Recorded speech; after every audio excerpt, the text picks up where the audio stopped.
ಓಂ ಜನ್ಮಾದ್ಯಸ್ಯ ಯತೋನ್ಮಯಾದಿತರತಶ್ಚಾರ್ಥೇಷ್ವವಿಘ್ನೇಶ್ವರಾಟ್ ತೇನೇ ಬ್ರಹ್ಮಹೃದಾಯ ಆದಿಕವಯೇ ಮುಹ್ಯಂತಿ M ಸೂರಯಃ ತೇಜೋ ವಾರಿಮೃದಾಂ ಯಥಾ ವಿನಿಮಯೋ ಯತ್ರ ತ್ರಿಸರ್ಗೋ ಮೃಷಾ ಧಾಮ್ನಾ ಸ್ವೇನ ಸದಾ ನಿರಸ್ತಕುಹಕಂ ಸತ್ಯಂ ಪರಂ ಧೀಮಹಿ ಸೃಷ್ಟಿಸ್ಥಿತ್ಯಪ್ಯಯೇಯ ನಿಯತಿದೃಶಿತಮೋ ಬಂಧಮೋಕ್ಷಾಶ್ಚ ಯಸ್ಮಾತ್ ಅಸ್ಯ ಶ್ರೀ ಬ್ರಹ್ಮರುದ್ರ ಪ್ರಭೃತಿಸುರನರದ್ವೀಷಶತ್ರುತ್ಮಕಸ್ಯ ವಿಷ್ಣೋರ್ವ್ಯಸ್ತಾಃ ಸಮಸ್ತಾಃ सकलगुणनिधिः सर्वदोषव्यपेतः पूर्णानन्दाप्ययो यो गुरुरपि परमश्चिन्तयेतं महान्तं धर्मप्रोज्झितकैतवोऽत्र परमः निर्मत्सराणां सतां वेद्यं वास्तवं वस्तुशिवदं तापत्रयोन्मूलनं श्रीमद्भागवते महामुनिकृते किं वा परैरीश्वरः सद्यो हृत्यवरुध्यतेऽत्र कृतिभिः शुश्रूषुभिस्तक्षणात् निगमकल्पतरोर्गलितं फलं शुकमुखादमृतद्रवसंयुतं पिबत भागवतं रसम् आलयं मुहुरहो रसिकाः भुवि भावुकाः अभ्रमं भङ्गरहितम् अजडं विमलं सदा आनन्दतीर्थमतुलं भजे तापत्रयापहं भवति यदनुभावादेडमूकोऽपि वाग्मी जडमतिरपि जन्तुर्जायते प्राज्ञमौलिः सकलवचनचेतो देवता भारती सा मम वचसि निधत्तां सन्निधिं मानसे च अस्मद्गुरुसमारम्भां टीकाकृत्पादमध्यगां श्रीमदाचार्यपर्यन्तां वन्दे गुरुपरम्परां विद्यायां विबुधाचार्यं वेदज्ञानाब्धिचन्दिरं दुर्मतध्वान्तमार्ताण्डं सत्यध्यानमुनिं भजे पञ्चाशद्वर्षपर्यन्तं सततं रामपूजकः श्रीसत्यप्रमोदगुरुराट् भासतां नो हृदम्बरे बन्धुस्त्वं गुरुरिष्टदैवतमिति त्वत्पादपङ्कैरुहं प्राप्तं मां परिपालयेति सततं याचे निबद्धाञ्जलिः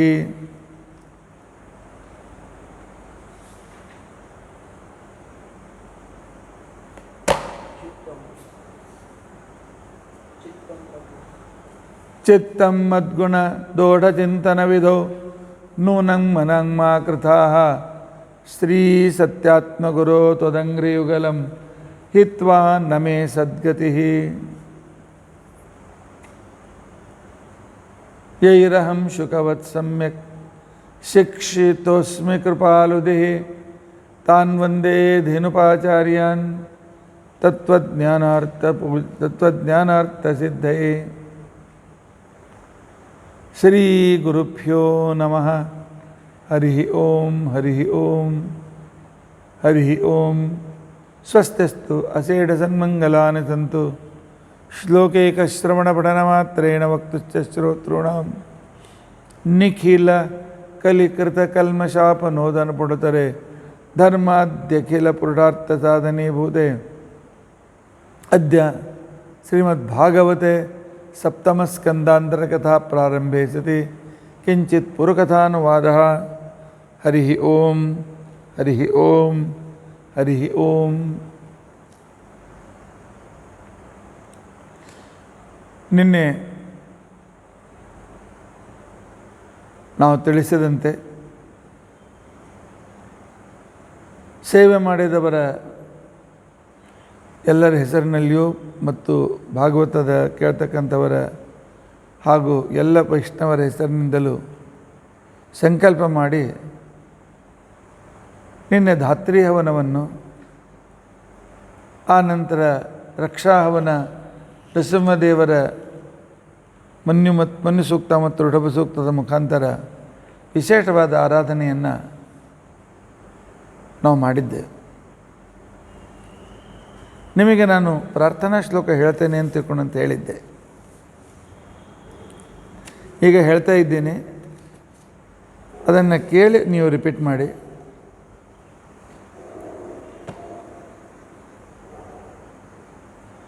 ಧಾತ್ರಿ ದೇವಿ ನಮಸ್ತುಭ್ಯಂ ಗ್ರಹಾಣ ಬಲಿಂ ಉತ್ತಮಂ.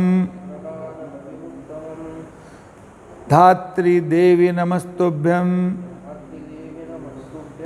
ಗ್ರಹಾಣ ಬಲಿಮುತ್ತಮಂ. ಮಿಶ್ರಿತಂ ಗುಡಸೋಪಾಭ್ಯಾಂ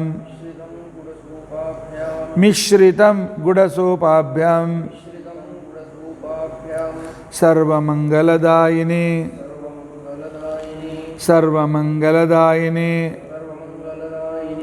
ಪುತ್ರಾನ್ ದೇಹಿ ಮಹಾಪ್ರಾಜ್ಞೆ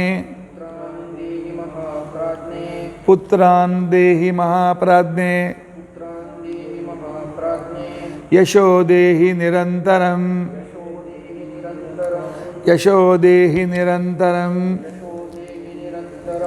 ಪ್ರಜ್ಞಾಂ ಮೇಧಾಂಚ ಸೌಭಾಗ್ಯಂ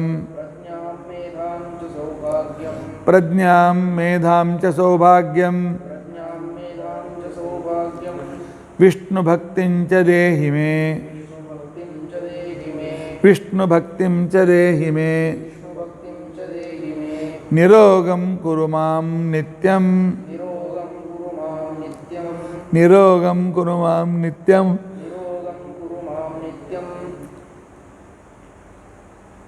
ನಿತ್ಯಂ ನಿಷ್ಪಾಪಂ ಕುರು ಸರ್ವದಾ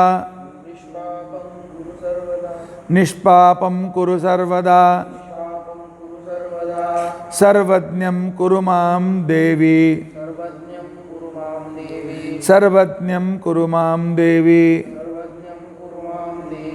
ಧನವಂತಂ ತಥಾ ಕುರು.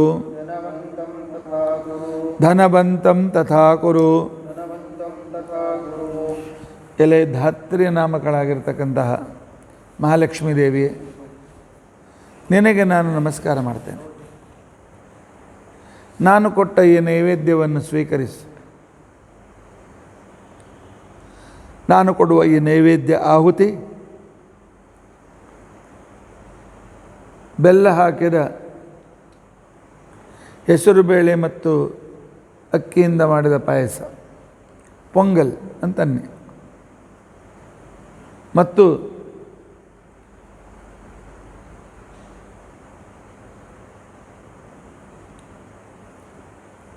ಗುಡ ಮತ್ತು ಅನ್ನ ಅದೇ ಸೇರಿದ್ರೇ ಅನ್ನರಸ ಅತಿರಸವಾಗ್ತದೆ. ಅತಿರಸಗಳ ಆಹುತಿಯಿಂದ ಮತ್ತು ಬೆಲ್ಲ ಹಾಕಿದ ಪೊಂಗಲ್ ಆಹುತಿಯಿಂದ ಪರಮಾತ್ಮನಿಗೆ ಇವತ್ತು ಆಹುತಿಗಳನ್ನು ಕೊಡಬೇಕು. ಅದನ್ನು ನಿನಗೆ ಸಮರ್ಪಣೆ ಮಾಡಿದ್ದೇನೆ. ಎಲ್ಲರಿಗೂ ಮಂಗಲದಾಯಕಳಾಗಿರ್ತಕ್ಕಂಥ ಮಹಾಲಕ್ಷ್ಮೀ ದೇವಿಯೇ, ಪುತ್ರಾನ್ ದೇಹಿ, ಮಕ್ಕಳನ್ನು ಕೊಡು. ಮಕ್ಕಳಿದ್ದವರಿಗೆ ಆ ಮಕ್ಕಳು ಇನ್ನೂ ಧಾರ್ಮಿಕರಾಗಲಿ. ಯಶೋ ದೇಹಿ ನಿರಂತರಂ, ಯಾವಾಗಲೂ ಭಗವದ್ಭಕ್ತ ಅಂತನ್ನುವ ಕೀರ್ತಿ ನನಗೆ ಬರುವಂತೆ ಮಾಡು. ಪ್ರಜ್ಞಾಂ ಮೇಧಾಂಚ ಸೌಭಾಗ್ಯಂ, ಹೊಸ ಹೊಸ ವಿಷಯಗಳನ್ನು ತಿಳಿದುಕೊಳ್ತಕ್ಕಂಥ ಸಾಮರ್ಥ್ಯವನ್ನು, ಆನಂತರ ಅದನ್ನು ನೆನಪಿಟ್ಟುಕೊಳ್ತಕ್ಕಂಥ ಸಾಮರ್ಥ್ಯವನ್ನು ಕೂಡ ನನಗೆ ಕೊಡು. ಸೌಭಾಗ್ಯಂ, ಒಳ್ಳೆಯ ಭಾಗ್ಯವನ್ನು ನನಗೆ ಕೊಡು. ವಿಷ್ಣು ಭಕ್ತಿಂ ಚ ದೇಹಿಮೆ, ನನಗೆ ವಿಷ್ಣು ಭಕ್ತಿಯನ್ನು ಕೂಡ ಕೊಡು. ನಿರೋಗಂ ಕುರು ಮಾಂ ನಿತ್ಯಂ, ನನ್ನನ್ನು ಆರೋಗ್ಯವಂತನನ್ನಾಗಿ ಮಾಡು. ನಿಷ್ಪಾಪಂ ಕುರು ಸರ್ವದಾ, ನನ್ನ ಪಾಪಗಳನ್ನು ದೂರ ಮಾಡು. ಸರ್ವಜ್ಞಂ ಕುರು ಮಾಂ ದೇವಿ, ನನ್ನ ಯೋಗ್ಯತಾನುಸಾರ ಒಳ್ಳೆಯ ವಿದ್ಯಾವಂತನನ್ನಾಗಿ ಮಾಡು. ಮಹಾಲಕ್ಷ್ಮೀ ದೇವಿ, ಧನವಂತಂ ತಥಾ ಕುರು, ಲೌಕಿಕ ಸಂಪತ್ತಿ, ಅದಕ್ಕಿಂತಲೂ ವಿಶೇಷವಾಗಿ ದೈವಿ ಸಂಪತ್ತಿಯನ್ನು ಕೊಟ್ಟು ಉದ್ಧರಿಸು. ಈ ರೀತಿಯಾಗಿ ಪ್ರಾರ್ಥನೆ. ಅಲ್ಲ ಆಚಾರ್ಯ, ಧಾತ್ರಿ ಹವನ ನಿನ್ನೆ ಆಗಿದೆ, ನಾವು ಇವತ್ತು ಪ್ರಾರ್ಥನೆ ಮಾಡಿ ಉಪಯೋಗವೇನು ಅಂತ ಪ್ರಶ್ನೆ ಬರ್ಬೋದಲ್ಲ? ಏನಿಲ್ಲ. ದ್ವಾದಶಿ, ಕಾರ್ತಿಕ ಶುಕ್ಲ ಪಕ್ಷ ದ್ವಾದಶಿ, ತ್ರಯೋದಶಿ, ಚತುರ್ದಶಿ, ಪೌರ್ಣಿಮಾ, ಈ 4 ದಿನಗಳು, ಕೊನೆಯ 3 ದಿನ ತ್ರಯೋದಶಿ, ಚತುರ್ದಶಿ, ಪೌರ್ಣಿಮಾ 3 ದಿನಗಳು ಇವು ಪುಷ್ಕರ ಅಂತ ತಿಳ್ಕೊಂಡಂತ ಅನಿಸ್ಕೊಳ್ತದೆ, ಮಹಾ ಅತ್ಯಂತ ಪುಣ್ಯಕರ ಅಂತ ತಿಳ್ಕೊಂಡಂತೇಳಿ ಅನಿಸ್ಕೊಳ್ತವೆ. ಈ 4 ದಿನದಲ್ಲಿ ಯಾವಾಗ ಬೇಕಾದಾಗ ಧಾತ್ರಿ ಹವನವನ್ನು ಮಾಡ್ಬೋದು, ತುಳಸಿ ವಿವಾಹವನ್ನು ಮಾಡ್ಬೋದು. ಆದ್ದರಿಂದ ನಿನ್ನೆ ಧಾತ್ರಿ ಹವನ ಮಾಡಿದ್ದೆ, ಇವತ್ತು ಪ್ರಾರ್ಥನೆ ಮಾಡ್ತಾ ಇದ್ದೇವೆ. ಅದರಲ್ಲಿ ಯಾವುದೇ ರೀತಿಯಾಗಿರ್ತಕ್ಕಂಥ ಅನಾನುಕೂಲತೆ ಇಲ್ಲ.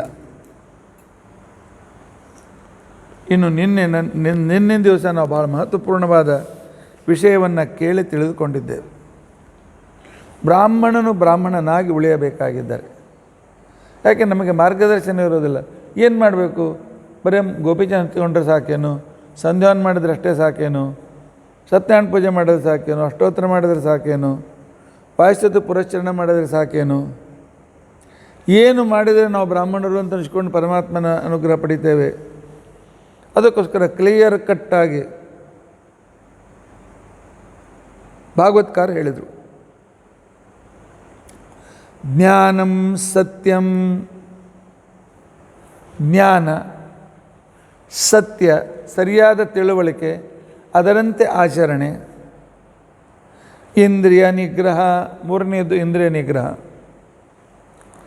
4ನೇದ್ದು ಪರಮಾತ್ಮನಲ್ಲಿ ಶಮ, ಅಂದರೆ ಪರಮಾತ್ಮನಲ್ಲಿ ಆಸಕ್ತವಾದ ಬುದ್ಧಿ,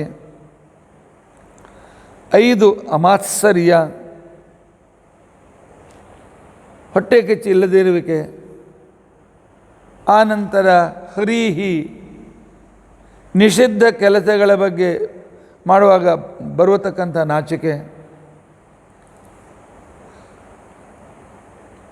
ಅದರ ನಂತರ ತಿತಿಕ್ಷಾ, ಸಹನಶೀಲತೆ, ಅನಸೂಯ, ಯಾರನ್ನು ಉನ್ನತಿ ನೋಡಿ ಕರಬದೇ ಇರತಕ್ಕಂತಹ, ಅಸೂಯ ಮಾಡದೇ ಇರತಕ್ಕಂಥ ಸದ್ಬುದ್ಧಿ, ದಾನ ಮಾಡುವ ಬುದ್ಧಿ, ಯಜ್ಞ ಮಾಡುವ ಬುದ್ಧಿ, ತಪಸ್ಸು ಮಾಡತಕ್ಕಂಥ ಬುದ್ಧಿಯನ್ನು, ಆನಂತರ ದೇವತೆಗಳ ಉಪಕಾರ ಮಾಡುವ ದೇವತೆಗಳಿಗೆ ಕೃತಜ್ಞತೆಯನ್ನು ಅರ್ಪಿಸ್ತಕ್ಕಂಥ ರೀತಿಯಲ್ಲಿ ಮಾಡ್ತಕ್ಕಂಥ ಧ್ಯಾನರೂಪ ಸೇವೆ, ಇದೆಲ್ಲವನ್ನು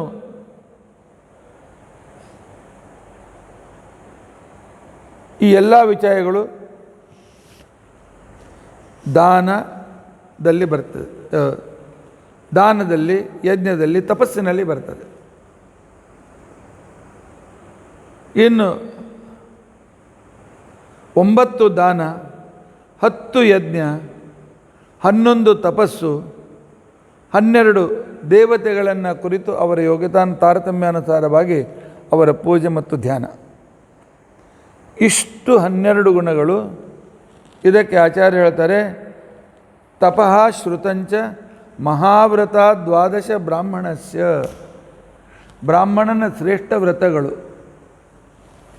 ಮನೆಯಲ್ಲಿ ಕ್ಯಾಲೆಂಡರ್ ಹಾಕಿದ್ದೀರಲ್ಲ ಗೊತ್ತಿಲ್ಲ ನನಗೆ, ಈ 12 ಬರೆದಿಟ್ಕೊಳ್ಳಿ. ಮನೆಯಲ್ಲಿ ಬರೆದಿಟ್ಕೊಂಡು 12 ಸಂಖ್ಯೆ, 12 ಕೋಣ ಮಾಡಿ, 12 ಚೌಕೋನ ಮಾಡಿ ಬರೆದಿಡಿ. ದಿನಾಲು ನೋಡಿ ಇದರಲ್ಲಿ ನನಗೆ ಯಾವುದು ಬಂದಿದೆ, ಯಾವ ಗುಣದಿಂದ ನಾನು ಯುಕ್ತನಾಗಿದ್ದೇನೆ, ಯಾವ ಗುಣದಿಂದ ಯುಕ್ತನಾಗಿಲ್ಲ. ಈ 12 ಗುಣಗಳು ಪ್ರತಿಯೊಬ್ಬ ಬ್ರಾಹ್ಮಣ, ಅಂದರೆ ಒಂದು ಧರ್ಮಶಾಸ್ತ್ರದ ಸಂಪೂರ್ಣ ಸಾರವನ್ನು ಆಚಾರ್ಯರು ತಮ್ಮ ತಾತ್ಪರ್ಯದಲ್ಲಿ ಹೇಳ್ತಾರೆ. ವೇದವ್ಯಾಸ ದೇವರು ಹೇಳಿದ್ದನ್ನು ಅದನ್ನು ರೀತಿಯಾಗಿ ನಮಗೆ ತಿಳಿಸಿಕೊಡ್ತಾರೆ. ಆದ್ದರಿಂದಾಗಿ ಪರಮಾತ್ಮ ಇಂತಹ ಒಂದು ವಿಶಿಷ್ಟವಾಗಿರ್ತಕ್ಕಂತಹ ಆಚರಣೆ ಇಲ್ಲದೇ ಇದ್ದರೆ ಅವನು ಬ್ರಾಹ್ಮಣ ಅಂತ ಅನ್ಸ್ಕೊಳ್ಳೋದಿಲ್ಲ, ಭಗವಂತ ಅನುಗ್ರಹಕ್ಕೆ ಪಾತ್ರನಾಗುವುದಿಲ್ಲ. ರಾವಣ ಬ್ರಾಹ್ಮಣ,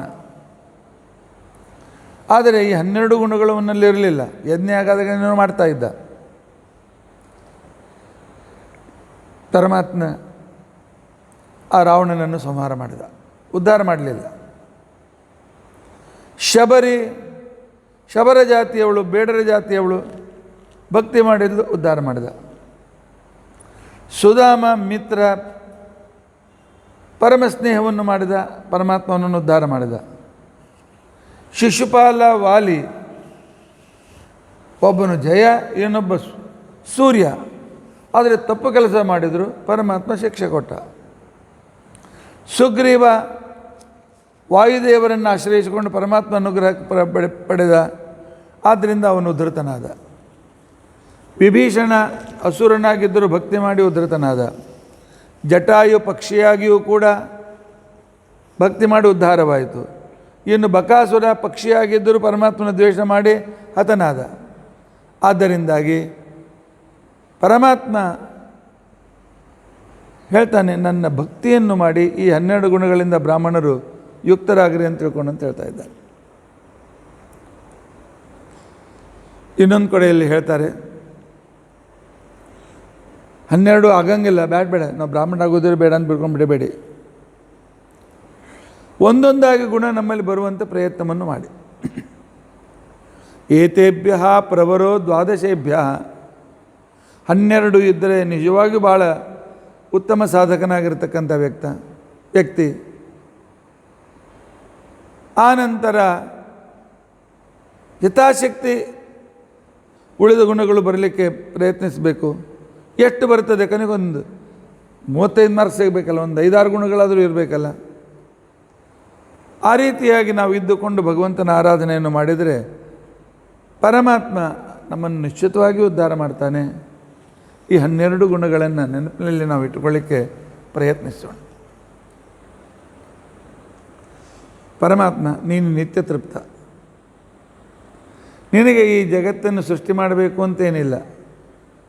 ಆದರೆ ನಿನ್ನ ಪ್ರತಿಬಿಂಬರಾಗಿರ್ತಕ್ಕಂಥ ನಮ್ಮನ್ನು ಉದ್ಧಾರ ಮಾಡೋದಕ್ಕೋಸ್ಕರ ಜಗತ್ತನ್ನು ಸೃಷ್ಟಿಯಾದಿಗಳನ್ನು ಮಾಡಿ ನಮ್ಮ ಮೇಲೆ ಅನುಗ್ರಹ ಮಾಡ್ತಿ ಅನ್ನುವ ವಿಚಾರವನ್ನು ಈ ಶ್ಲೋಕದಲ್ಲಿ ಹೇಳ್ತಾ ಇದ್ದಾರೆ.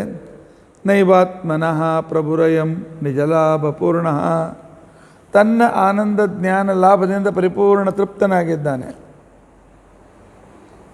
ಮಾನಂ ಜನಾದ ವಿದುಷ ಕರುಣೋ ವೃಣೀತೆ.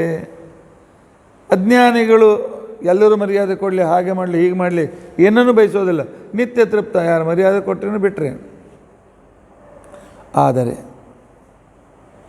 ತನ್ನನ್ನು ಬಿಂಬ ಅಂತ ಹೇಳಿ ತಿಳಿದುಕೊಂಡು ಬಿಂಬಕ್ಕೆ ಅಲಂಕಾರ ಮಾಡಿದರೆ ಅದು ಪ್ರತಿಬಿಂಬದಲ್ಲಿ ಪ್ರತಿಫಲಿತವಾಗ್ತದೆ. ದೇವರಿಗೆ ಅಲಂಕಾರ ಮಾಡಿದರೆ ಅದರ ಲಾಭ ನಮಗೆ ಸಿಗ್ತದೆ.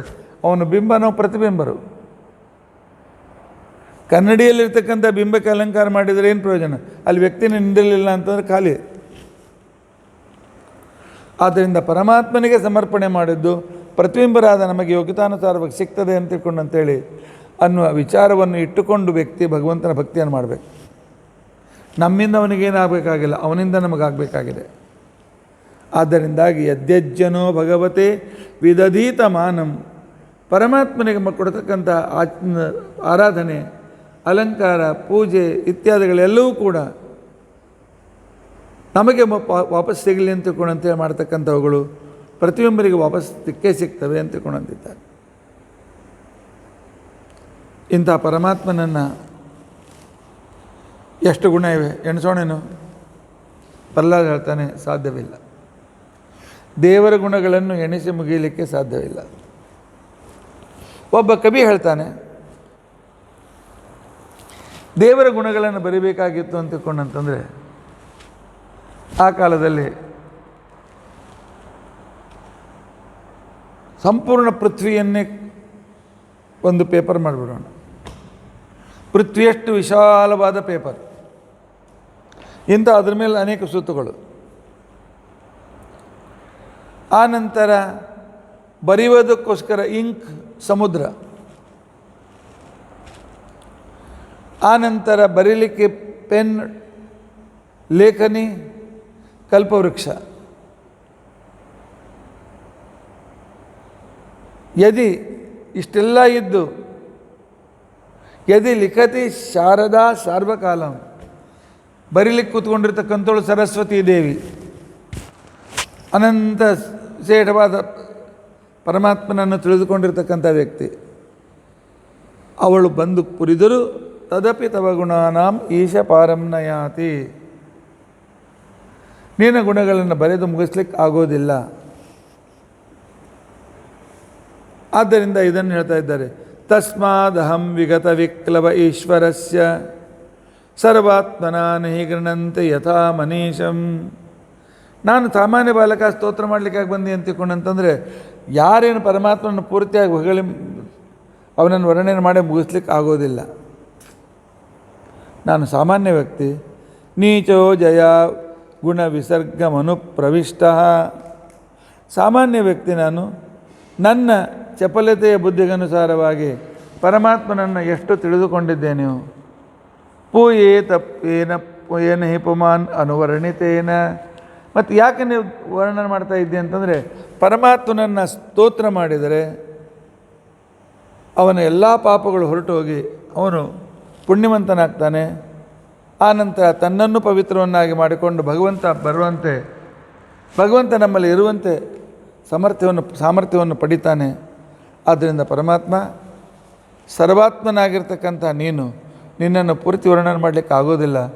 ಆದರೂ ಯಥಾಶಕ್ತಿ ನಮ್ಮಂಥ ಭಕ್ತರು ವರ್ಣನೆ ಮಾಡಿದಾಗ ಸ್ವೀಕಾರ ಮಾಡ್ತಿ ಅಂತನ್ನೋ ಮಾತನ್ನು, ಅಂದರೆ ಈ 2 ಶ್ಲೋಕದಿಂದ ಏನು ಹೇಳಿಕೊಟ್ರು,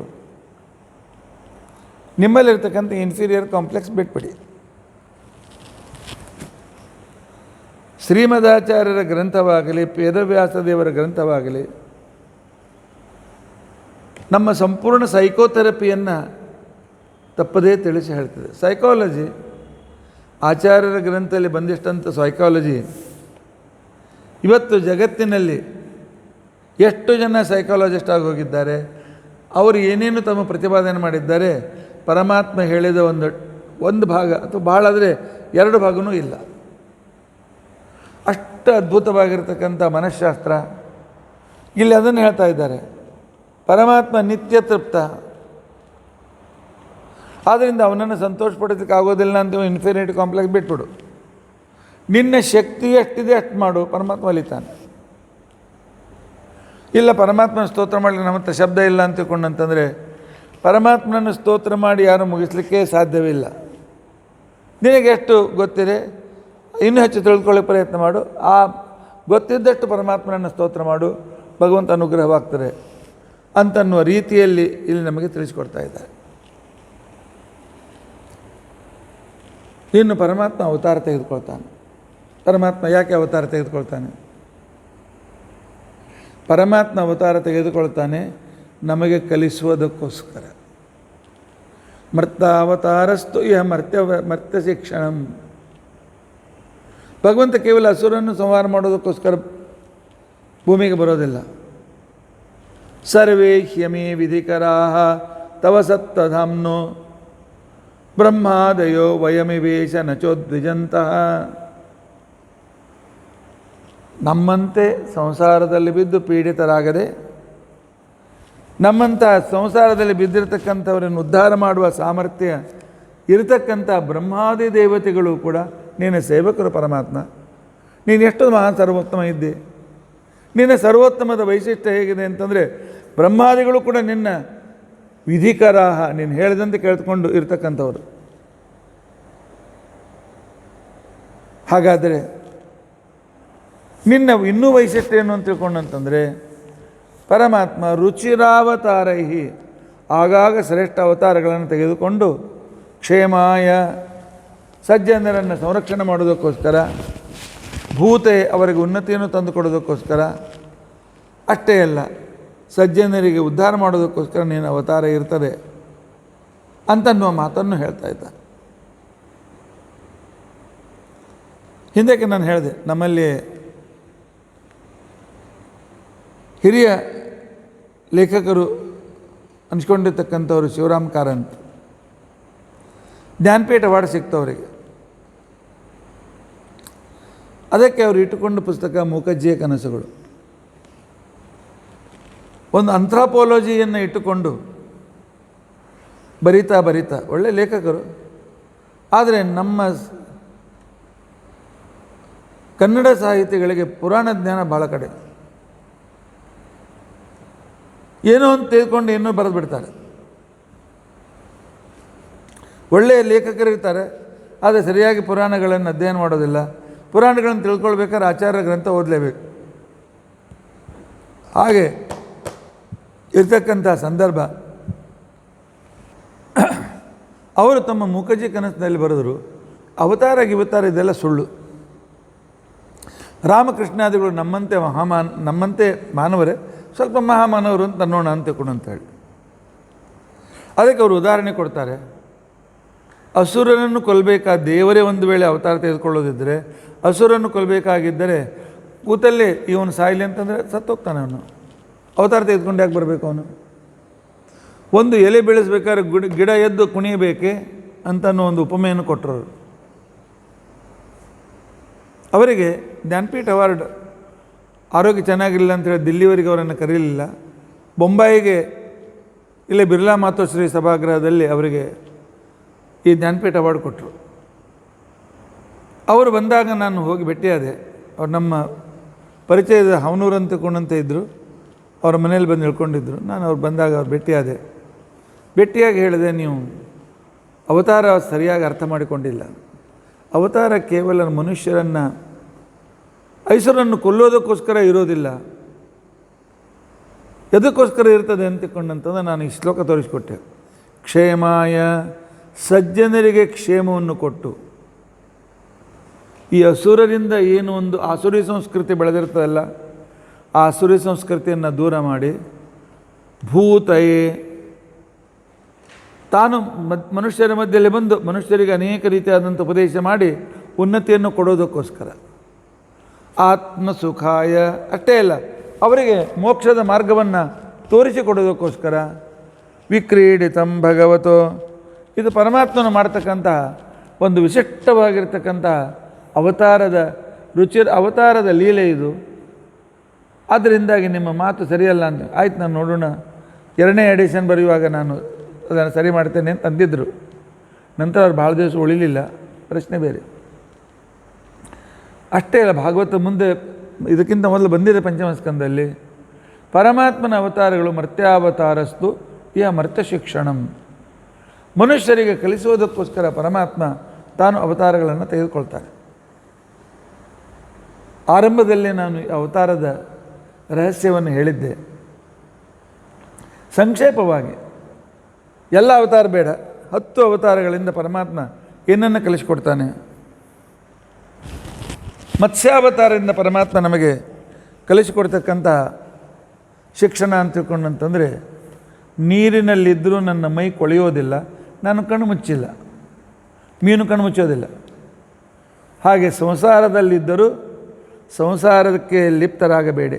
ನೀರಿನಲ್ಲಿದ್ದರೂ ಹೇಗೆ ಕೊಳೆಯೋದಿಲ್ಲ, ಹಾಗೆ ಸಂಸಾರದ ವಿಕಾರಕ್ಕೆ ಒಳಗಾಗಬೇಡಿ. ಯಾವಾಗಲೂ ಅಲರ್ಟ್ ಆಗಿರಿ, ಕಣ್ ತಗೊಂಡಿರಿ. ಅಂದರೆ ಎಚ್ಚರದಿಂದ ಇದ್ದು ನಿಮ್ಮ ಸಾಧನೆಯನ್ನು ಮಾಡಿ ಅಂತ ತಿಳ್ಕೊಂಡಂತ ಅನ್ನೋದನ್ನು ಪರಮಾತ್ಮ ಮತ್ಸ್ಯಾವತಾರದಿಂದ ಕಲಿಸಿಕೊಟ್ರೆ, ಕೂರ್ಮಾವತಾರದಿಂದ ಪರಮಾತ್ಮ ಕಲಿಸ್ತಾನೆ. ಶತ್ರುಗಳು ಬಂದರೆ ತನ್ನ ತಲೆ 4 ಕಾಲುಗಳನ್ನು ಅದು ಒಳಗೆ ಹಾಕೊಂಡ್ಬಿಡ್ತದೆ. ಮೊಸಳೆ ಬಂದು ನುಂಗ್ತದೆ, ಕೇವಲ ಪರಟೆ ಏನಿಲ್ಲ ಅಂತ ತಿಳ್ಕೊಂಡು ಹೆಸರು ಬಿಡ್ತದೆ. ಹೀಗೆ ಆತ್ಮರಕ್ಷಣೆಯನ್ನು ಮಾಡಿಕೊಳ್ತದೆ. ಅದೇ ರೀತಿಯಾಗಿ ನಾವು ನಮ್ಮ ಇಂದ್ರಿಯಗಳು ಹೊರಗೆ ಓಡಾಡ್ತಾ ಇವೆ, ಅಲ್ಲಿ ನೋಡ್ತೇವೆ, ಅಲ್ಲೇ ಶಬ್ದ ಕೇಳ್ತೇವೆ, ಏನು ಮಾಡಿದ್ರು ಇವ್ರು ಮಾಡಿದ್ರು ಅಂತ ತಿಳ್ಕೊಂಡು ಅಂತೇಳಿ ಹೊರಗಿನ ಪದಾರ್ಥ ಬಯಸ್ತೇವೆ. ಅದರ ಬದಲಾಗಿ ಅಂತರ್ಮುಖಿಯನ್ನು ಮಾಡಿಕೊಂಡ್ಬಿಡೋಣ. ಕಣ್ಣು ಭಗವಂತನನ್ನೇ ನೋಡಲಿ, ಕಿವಿ ಭಗವಂತನ ಮಹಿಮೆಯನ್ನೇ ಕೇಳಲಿ, ನಾಲಿಗೆ ಭಗವಂತನ ಗುಣಗಾನವನ್ನೇ ಮಾಡಲಿ. ಆ ನಂತರ ಮೂಗು ಪರಮಾತ್ಮನ ಆ ನಿರ್ಮಾಲ್ಯದ ಸುಗಂಧವನ್ನೇ ಆಘ್ರಾಣ ಮಾಡಲಿ. ಸ್ಪರ್ಶ ಪರಮಾತ್ಮ ಆಲಿಂಗನದಲ್ಲಿ ಸುಖವನ್ನು ಪಡೆಯಲಿ. ಈ ರೀತಿಯಾಗಿರ್ತಕ್ಕಂಥ ರೀತಿಯಲ್ಲಿ ನಾವು ಕಲಿಯಬೇಕಾಗಿರ್ತಕ್ಕಂಥ ಅಂತರ್ಮುಖಿಯಾಗಿ ಭಗವಂತನ ಸಾಮೀಪ್ಯದ ಸುಖ ಅನುಭವಿಸುವಂತಿಕೊಂಡಂತೇಳಿ ಕೂರ್ಮಾವತಾರ ಕಲಿಸಿದರೆ, ವರಾಹ ಅವತಾರ ಕಲಿಸ್ತದೆ ಪವಿತ್ರವಾಗಿರಿ. ಕಾಡು ಹಂದಿ ಸ್ನಾನ ಮಾಡದೆ ಊಟ ಮಾಡೋದಿಲ್ಲ, ದಿವಸಕ್ಕೆ ಒಂದೇ ಸಲ ಊಟ ಮಾಡ್ತದೆ, ಏಕಭುಕ್ತ. ಆ ನಂತರ ಅವನ ಶರೀರದಿಂದಲೇ ಯಜ್ಞದ ಸಕಲ ಪದಾರ್ಥಗಳು ಕೂಡ ಯಜ್ಞವರ ಆರೋಪಿಯಾದ ಪರಮಾತ್ಮ ಹುಟ್ಟಿರ್ತಕ್ಕಂಥವುಗಳು. ಆದ್ದರಿಂದ ವರಾಹದೇವರು ಹೇಳ್ತಾರೆ, ಪವಿತ್ರರಾಗಿರಿ, ಶಾಸ್ತ್ರದ ನಿಯಮ ಪರಿಪಾಲನೆ ಮಾಡಿ ಹಿರಣ್ಯಾಕ್ಷನನ್ನು ನೀವೇ ಸಂಹಾರ ಮಾಡ್ಬೋದು ಅಂತ ತಿಳ್ಕೊಂಡು ಅಂತೇಳಿ ಅನ್ನುವ ದಾರಿಯಲ್ಲಿ ಪರಮಾತ್ಮ ನಮಗೆ ತಿಳಿಸಿಕೊಡ್ತಾನೆ. ನರಸಿಂಹ ಅವತಾರದಿಂದ ಪರಮಾತ್ಮ ನಮಗೆ ಕಲಿಸಿಕೊಡ್ತಾನೆ. ಸಿಂಹ ಅಂದರೆ ಶ್ರೇಷ್ಠ, ನರಸಿಂಹ ಮನುಷ್ಯರಲ್ಲಿ ಶ್ರೇಷ್ಠರು. ಎಕ್ಸ್ಟ್ರಾ ಆರ್ಡಿನರಿ ಆಗಲಿಕ್ಕೆ ಪ್ರಯತ್ನ ಮಾಡಿ. ಇಲ್ಲೇ ಮೇನಾಗಿ ಎಲ್ಲರೂ ಇರ್ತಾರೆ, ಹುಟ್ಟೋದು, ತಿನ್ನೋದು, ಸಾಯೋದು, ಇದಷ್ಟೇ ಜೀವನ ಅಲ್ಲ ಅನ್ನೋದನ್ನು ನರಸಿಂಹದೇವರು ಕಲಿಸಿಕೊಟ್ರೆ, ಪರಶುರಾಮ ದೇವರು ಕಲಿಸಿಕೊಡ್ತಾರೆ. ಮನುಷ್ಯ ತನ್ನ ಜೀವನದಲ್ಲಿ ಜಯವನ್ನು ಸಂಪಾದನೆ ಮಾಡಬೇಕಾಗಿದ್ದರೆ ಕೇವಲ ಫಿಸಿಕಲ್ ಫಿಟ್ನೆಸ್ ಇದ್ದು ನಡೆಯೋದಿಲ್ಲ, ಕೇವಲ ಇಂಟೆಲೆಕ್ಚುವಲ್ ಫಿಟ್ನೆಸ್ ಇದ್ದು ನಡೆಯೋದಿಲ್ಲ. ಶಾಪಾದಪಿ ಶರಾದಪಿ, ನನ್ನಂತೆ ತಪಸ್ವಿಯೂ ಆಗಿರಿ, ಸಂದರ್ಭ ಬಂದಾಗ ಶತ್ರುಗಳನ್ನು ಕೊಲ್ಲೋದಕ್ಕೋಸ್ಕರ ಕೊಡಲಿಯೂ ನಿಮ್ಮ ಕೈಯಲ್ಲಿರಲಿ, ನಿಶ್ಚಿತವಾದ ಬುದ್ಧಿ ನಿಮ್ಮ ಹತ್ರ ಇರಲಿ. ಆನಂತರ ಆತ್ಮರಕ್ಷಣೆಗೆ ಸಂದರ್ಭ ಬಂದಾಗ ಸಂಹಾರವನ್ನು ಕೂಡ ಮಾಡಿ. ಆದ್ದರಿಂದಾಗಿ ಈ ಒಂದು ಅದ್ಭುತವಾದ ಸಂದೇಶವನ್ನು ಪರಶುರಾಮ ದೇವರು ನಮಗೆ ತಿಳಿಸಿಕೊಡ್ತಾರೆ. ಶತ್ರುಗಳನ್ನು ಸಂಹಾರ ಮಾಡಬೇಕಾದಾಗ ಏನೇ ಅನಾನುಕೂಲ ಇದ್ದರೂ ಅದನ್ನು ಲಕ್ಷ್ಯ ಕೊಡದೆ ಶತ್ರು ಸಂಹಾರ ಮೊದಲನೇ ಧರ್ಮ ಅನ್ನೋದು ಅರ್ಥ ಮಾಡಿಕೊಳ್ಬೇಕು. ಪೃಥ್ವಿರಾಜನಿಂದ ಅನೇಕ ಸಲ ಸೋತ ಗಜನಿ ಮಹಮ್ಮದ್ ಕೊನೆಗೆ ಜಯಚಂದನನ್ನು ಜೊತೆಯಲ್ಲಿ ಸೇರಿಕೊಂಡು ಸೈನ್ಯದ ಮಧ್ಯದಲ್ಲಿ ಸಾವಿರಾರು ಆಕಳಗಳನ್ನು ಬಿಟ್ಬಿಟ್ಟ. ಅಯ್ಯೋ, ನಮ್ಮ ಬಾಣದಿಂದ ಆಕಳು ಸಾಯ್ತಾವೆ ಅಂತ ತಿಳ್ಕೊಂಡು ಅಂತೇಳಿ ಪೃಥ್ವಿರಾಜನ ಸೈನಿಕರು ಸುಮ್ಮುಳಿದ್ಬಿಟ್ರು, ಸೋತೋದ್ರು. ಇದನ್ನು ನಮ್ಮ ಶಾಸ್ತ್ರ ಹೇಳೋದಿಲ್ಲ. ಪರಶುರಾಮ ದೇವರು ಹೇಳ್ತಾರೆ, ಶತ್ರುಗಳನ್ನು ಬಿಡಬೇಡಿ. ಮಧ್ಯದಲ್ಲಿ ಏನು ಬಂದರೂ ಕೂಡ, ಗೋಹತ್ಯೆ ಆದರೂ ಕೂಡ ಅವರು ಅದಕ್ಕೆ ಕ್ಷಮ್ಯ ಅಂತ ತಿಳ್ಕೊಂಡು ಅಂದಿದ್ದ. ನಮ್ಮಲ್ಲಿ ಅನೇಕ ರೀತಿಯಾಗಿರ್ತಕ್ಕಂಥ ಈ ರೀತಿಯಾಗಿ ಅನೇಕ ಪರ್ವತಗಳನ್ನು, ಅನೇಕ ಗಡಗಳನ್ನು ಕೂಡ ಶತ್ರುಗಳು ಸೋಲಿಸಿದ್ದು. ಅವರೇನು ಮಾಡ್ತಾಯಿದ್ರು ಅಂತ ತಿಳ್ಕೊಂಡಂತಂದರೆ, ಅವರು ತಮ್ಮ ತೋಪದ ಮುಖವನ್ನೆಲ್ಲ ಆ ಗುಡಿಯ ಕಡೆಗೆ ಇಡ್ತಾಯಿದ್ರು. ನಾವು ತೋಪು ಬಿಟ್ಟು ಅವರು ಗುಡಿಯನ್ನು ನಾಶ ಮಾಡಿಸ್ತಾರೆ ಅಂತ ತಿಳ್ಕೊಂಡು ಅಂತೇಳಿ ಅವರನ್ನು ಬಿಟ್ಬಿಡ್ತಾಯಿದ್ರು. ಹೀಗಾಗಿ ತಮ್ಮ ರಾಜ್ಯವನ್ನು ಕಳ್ಕೊಂಡಿರ್ತಕ್ಕಂಥ ಎಷ್ಟೋ ರಾಜರು. ಆದರೆ ಪರಮಾತ್ಮ ಹೇಳ್ತಾನೆ, ಶತ್ರು ನಾಶ ಮೊದಲನೇದ್ದು. ಮಧ್ಯದಲ್ಲಿ ಯಾರು ಬೇಕಾದರೂ ಬರಲಿ, ಹೆಂಗಸರು ಬರಲಿ, ಗಂಡಸರು ಬರಲಿ, ಏನು ಬೇಕಾದ ಬರಲಿ. ಇಲ್ಲೂ ಕೂಡ ಪ್ರಯೋಗ ಆಯ್ತಲ್ಲ ನಮ್ಮ ಶಾಹೀನ್ ಭಾಗದಲ್ಲಿ, ದಿಲ್ಲಿಯಲ್ಲಿ ಹೆಣ್ಮಕ್ಳನ್ನು ಮುಂದೆ ಮಾಡಿ ಇವ್ರು ಏನು ಮಾಡೋದಿಲ್ಲ ಅಂತ ತಿಳ್ಕೊಂಡು ಅಂತೇಳಿ, ಅದ್ರ ಮುಂದೆ ಅವರೇ ದಂಗೆಯನ್ನು ಮಾಡಿ ಮತ್ತು ಹೊಡಿಸ್ಕೊಂಡ್ರಲ್ಲ. ಆ ರೀತಿಯಾಗಿ ಪರಮಾತ್ಮ ಹೇಳ್ತಾನೆ, ಆತತಾಯಿನ ಮಾಯ ಅಂತ ಅನ್ಯಾದೇ ಅವಿಚಾರವನ್ನು ತಿಳ್ಕೊಂಡು. ಅದರಿಂದ ಫಿಸಿಕಲ್ ಫಿಟ್ನೆಸ್, ಆನಂತರ ಇಂಟೆಲೆಕ್ಚುವಲ್ ಫಿಟ್ನೆಸ್ ಎರಡೂ ಬೇಕು. ರಾಮ ಕಲಿಸಿಕೊಡ್ತಾನೆ, ತ್ಯಾಗ ಮತ್ತು ಪ್ರೀತಿಯಿಂದ ಜಗತ್ತನ್ನು ಗೆಲ್ಲಬಹುದು ಅಂತೇಳಿ. ತನ್ನ ತ್ಯಾಗದಿಂದ, ತಾನು ಮಾಡುವ ಪ್ರಜಾಪ್ರೀತಿಯಿಂದ ಎಲ್ಲರ ಮನಸ್ಸನ್ನು ಗೆದ್ದಿರ್ತಕ್ಕಂಥವನು ಶ್ರೀರಾಮಚಂದ್ರ. ಶ್ರೀಕೃಷ್ಣ ಹೇಳ್ತಾನೆ, ಶಠಂ ಪ್ರತಿ ಶಾಠ್ಯಂ, ತಪ್ಪು ಮಾಡ್ತಕ್ಕಂಥವ್ರಿಗೆ ಹಾಕಿಬಿಡು. ನನ್ನ ರಥ ಕೆಳಗೆ ಹೋಗಿದೆ, ಕೃಷ್ಣ ಬಿಡು, ಶಸ್ತ್ರ ಇಲ್ಲದೆ ಇದ್ದವನು ಕೊಲ್ಲುವುದು ಧರ್ಮ ಅಲ್ಲ ಅಂತೇಳಿ. ಹಾಗಾದ್ರೆ ಅಭಿಮನ್ಯುವನ್ನು ಹಿಂದಿನಿಂದ ಕೈ ಕತ್ತರಿಸುವಾಗ ನಿನ್ನ ಧರ್ಮ ಎಲ್ಲಿ ಹೋಗಿತ್ತು? ಅರ್ಜುನ ಹೊಡೆದು ಬಿಡು ಅಂತ ತಿಳ್ಕೊಂಡು ಅಂತ ಹೇಳಿದ. ಅನ್ಯಾಯಗಳ ಜೊತೆಯಲ್ಲಿ ಅನ್ಯಾಯದಿಂದಲೇ ಅವರನ್ನು ಮಣಿಸಬೇಕು ಅಂತ ಅನ್ನೋದನ್ನು ತಿಳಿಸಿಕೊಟ್ಟವನು ಶ್ರೀಕೃಷ್ಣ. ಬುದ್ಧ ಹೇಳಿದರು, ರಹಸ್ಯವಾಗಿ ಉಪದೇಶ ಮಾಡಿದ. ಅವನ ಅನೇಕ ಜನರಿಗೆ ಅರ್ಥ ಆಗಲಿಲ್ಲ. ವೇದಗಳು, ಶಾಸ್ತ್ರಗಳು ಅರ್ಥವಾಗಬೇಕಾಗಿದ್ದರೆ ಗುರುಗಳನ್ನೇ ಆಶ್ರಯಿಸಿ ಅವರ ಮುಖಾಂತರವೇ ಶಾಸ್ತ್ರ ರಹಸ್ಯವನ್ನು ಅರ್ಥ ಮಾಡಿಕೊಳ್ಳಿ ಅಂತ ತಿಳ್ಕೊಂಡಂತ ಅನ್ನೋದನ್ನು ಬುದ್ಧ ಕಲಿಸಿಕೊಟ್ರೆ, ಕಲಿಕೆ ಕಲಿಸಿಕೊಡ್ತಾನೆ. ಕುದುರೆಯಂತೆ ಯಾವಾಗಲೂ ಅಲರ್ಟ್ ಆಗಿರಿ. ಕುದುರೆ ಕೂತು ನಿದ್ದೆ ಮಾಡೋದಿಲ್ಲ, ನಿಂತಲ್ಲಿ ನಿದ್ದೆ ಮಾಡ್ತಾರೆ. ಕುದುರೆ ಸೊಳ್ಳೆ ಕೂತ್ಕೊಂಡ್ರೆ ಅದರ ಬಾಲ ಭಾಳ ಸಣ್ಣದು, ಪೋನಿಟೇಲ್, ಸಂಪೂರ್ಣ ಸರಿ ಜಾರಿಸ್ಲಿಕ್ಕೆ ಆಗೋದು. ಅದಕ್ಕೇನು ಮಾಡ್ತದೆ, ಇಲ್ಲಿ ಏನಾದರೂ ಬೆನ್ನ ಮೇಲೆ ಏನು ಸೊಳ್ಳೆ ಕೂತ್ಕೊಂಡ್ರೆ ಅಲ್ಲಿ ಚರ್ಮವನ್ನು ಅಲುಗಾಡಿಸ್ಬಿಡ್ತದೆ. ಅಂದರೆ ಅದರ ಪ್ರತಿಯೊಂದು ರೋಮಕೂಪಗಳು ಅಲರ್ಟ್ ಆಗಿವೆ. ಎಚ್ಚರದಿಂದ ಇರಿ, ಪರಮಾತ್ಮನ ಪಡೀರಿ ಅಂಥೇಳಿ ಪರಮಾತ್ಮನ ಈ ಅವತಾರಗಳು ನಮಗೆ ಕಲಿಸಿಕೊಡ್ತವೆ. ಇದನ್ನು ನಾವು ಅರ್ಥ ಮಾಡಿಕೊಳ್ಬೇಕು. ಬರೀ ಸುಮ್ಮನೆ ಅವತಾರ ನರಸಿಂಹ ಆಗಿತ್ತು ಅಂತಲ್ಲ.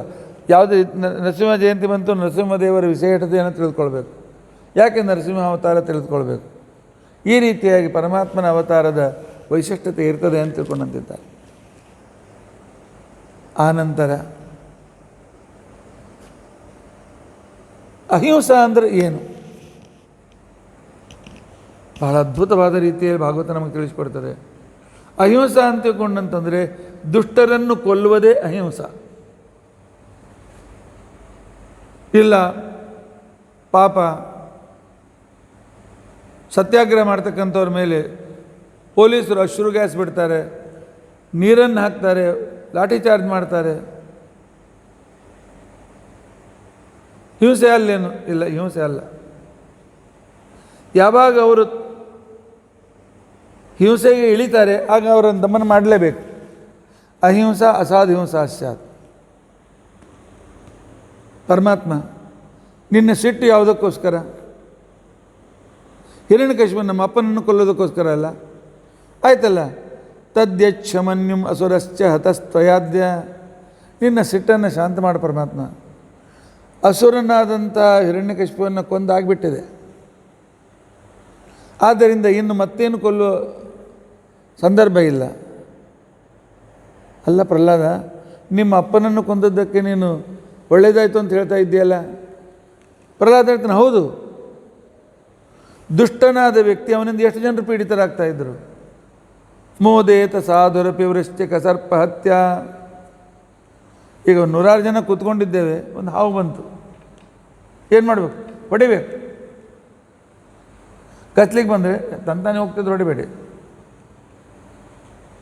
ಇಲ್ಲ, ಅದಕ್ಕೆ ಎದುರು ಕೈ ನಿಂತು ಅಹಿಂಸಾ ಪರಮೋ ಧರ್ಮ, ಯಾರಿಗೂ ಕಚ್ಚಬೇಡ ಅಂತ ಬಿಡ್ತದೆ ಅನ್ನೋದು ಮೊದಲು ನಿಮ್ಮನ್ನೇ ಕಚ್ತದೆ. ಆದ್ದರಿಂದಾಗಿ ದುಷ್ಟರನ್ನು ಸಂಹಾರ ಮಾಡುವುದೇ ಅಹಿಂಸೆ. ಅಹಿಂಸಾ ಅಸಾಧು ಹಿಂಸಾ ಸ್ಯಾತ್. ಶ್ರೀಕೃಷ್ಣನ ಅಭಿಮತ ಅದನ್ನೇ ಭಾಗವತ್ಕಾರದಲ್ಲಿ ಹೇಳ್ತಾ ಇದ್ದಾರೆ. ಪರಮಾತ್ಮ ಒಳ್ಳೆಯ ಕೆಲಸ ಮಾಡಿದೆ, ಆ ದುಷ್ಟನನ್ನು ಸಂಹಾರ ಮಾಡಿ. ನೋಡು ಈಗ ಎಷ್ಟು ಜನರಿಗೆಲ್ಲ ಎಷ್ಟು ಸಮಾಧಾನವಾಗಿದೆ. ಜನರು ನಿನ್ನನ್ನು ಹೊಗಳ್ತಾ ಇದ್ದಾರೆ. ಪರಮಾತ್ಮ ನನ್ನ ಇಚ್ಛೆ, ನನ್ನ ಮನಸ್ಸು ಹೇಳ್ತಾರೆ, ರೂಪಂ ನೃಸಿಂಹ ವಿಭವಾಯ ಜನ ಸ್ಮರಂತಿ. ಜಗತ್ತಿನಲ್ಲಿ ಏನೇನು ದುರಿತಗಳು ಬಂದರೆ, ಪೀಡೆಗಳು ಬಂದರೆ ಜನರು ನಿನ್ನನ್ನು ನರಸಿಂಹ ಅಂತ ಕರೀತಾರೆ. ಆ ಕಾಲದಲ್ಲಿ ಪೀಡೆಗಳನ್ನು ನೀನು ದೂರ ಮಾಡ್ತಿ. ಇಂಥ ಪರಮಾತ್ಮ ನಮಗೆ ಅಹಿಂಸೆಯನ್ನು ಕಲಿಸಿಕೊಟ್ಟಿರ್ತಕ್ಕಂಥ ವ್ಯಕ್ತಿ ನೀನು ಅಂತ ತಿಳ್ಕೊಂಡಂತ ಹೇಳ್ತಾರೆ.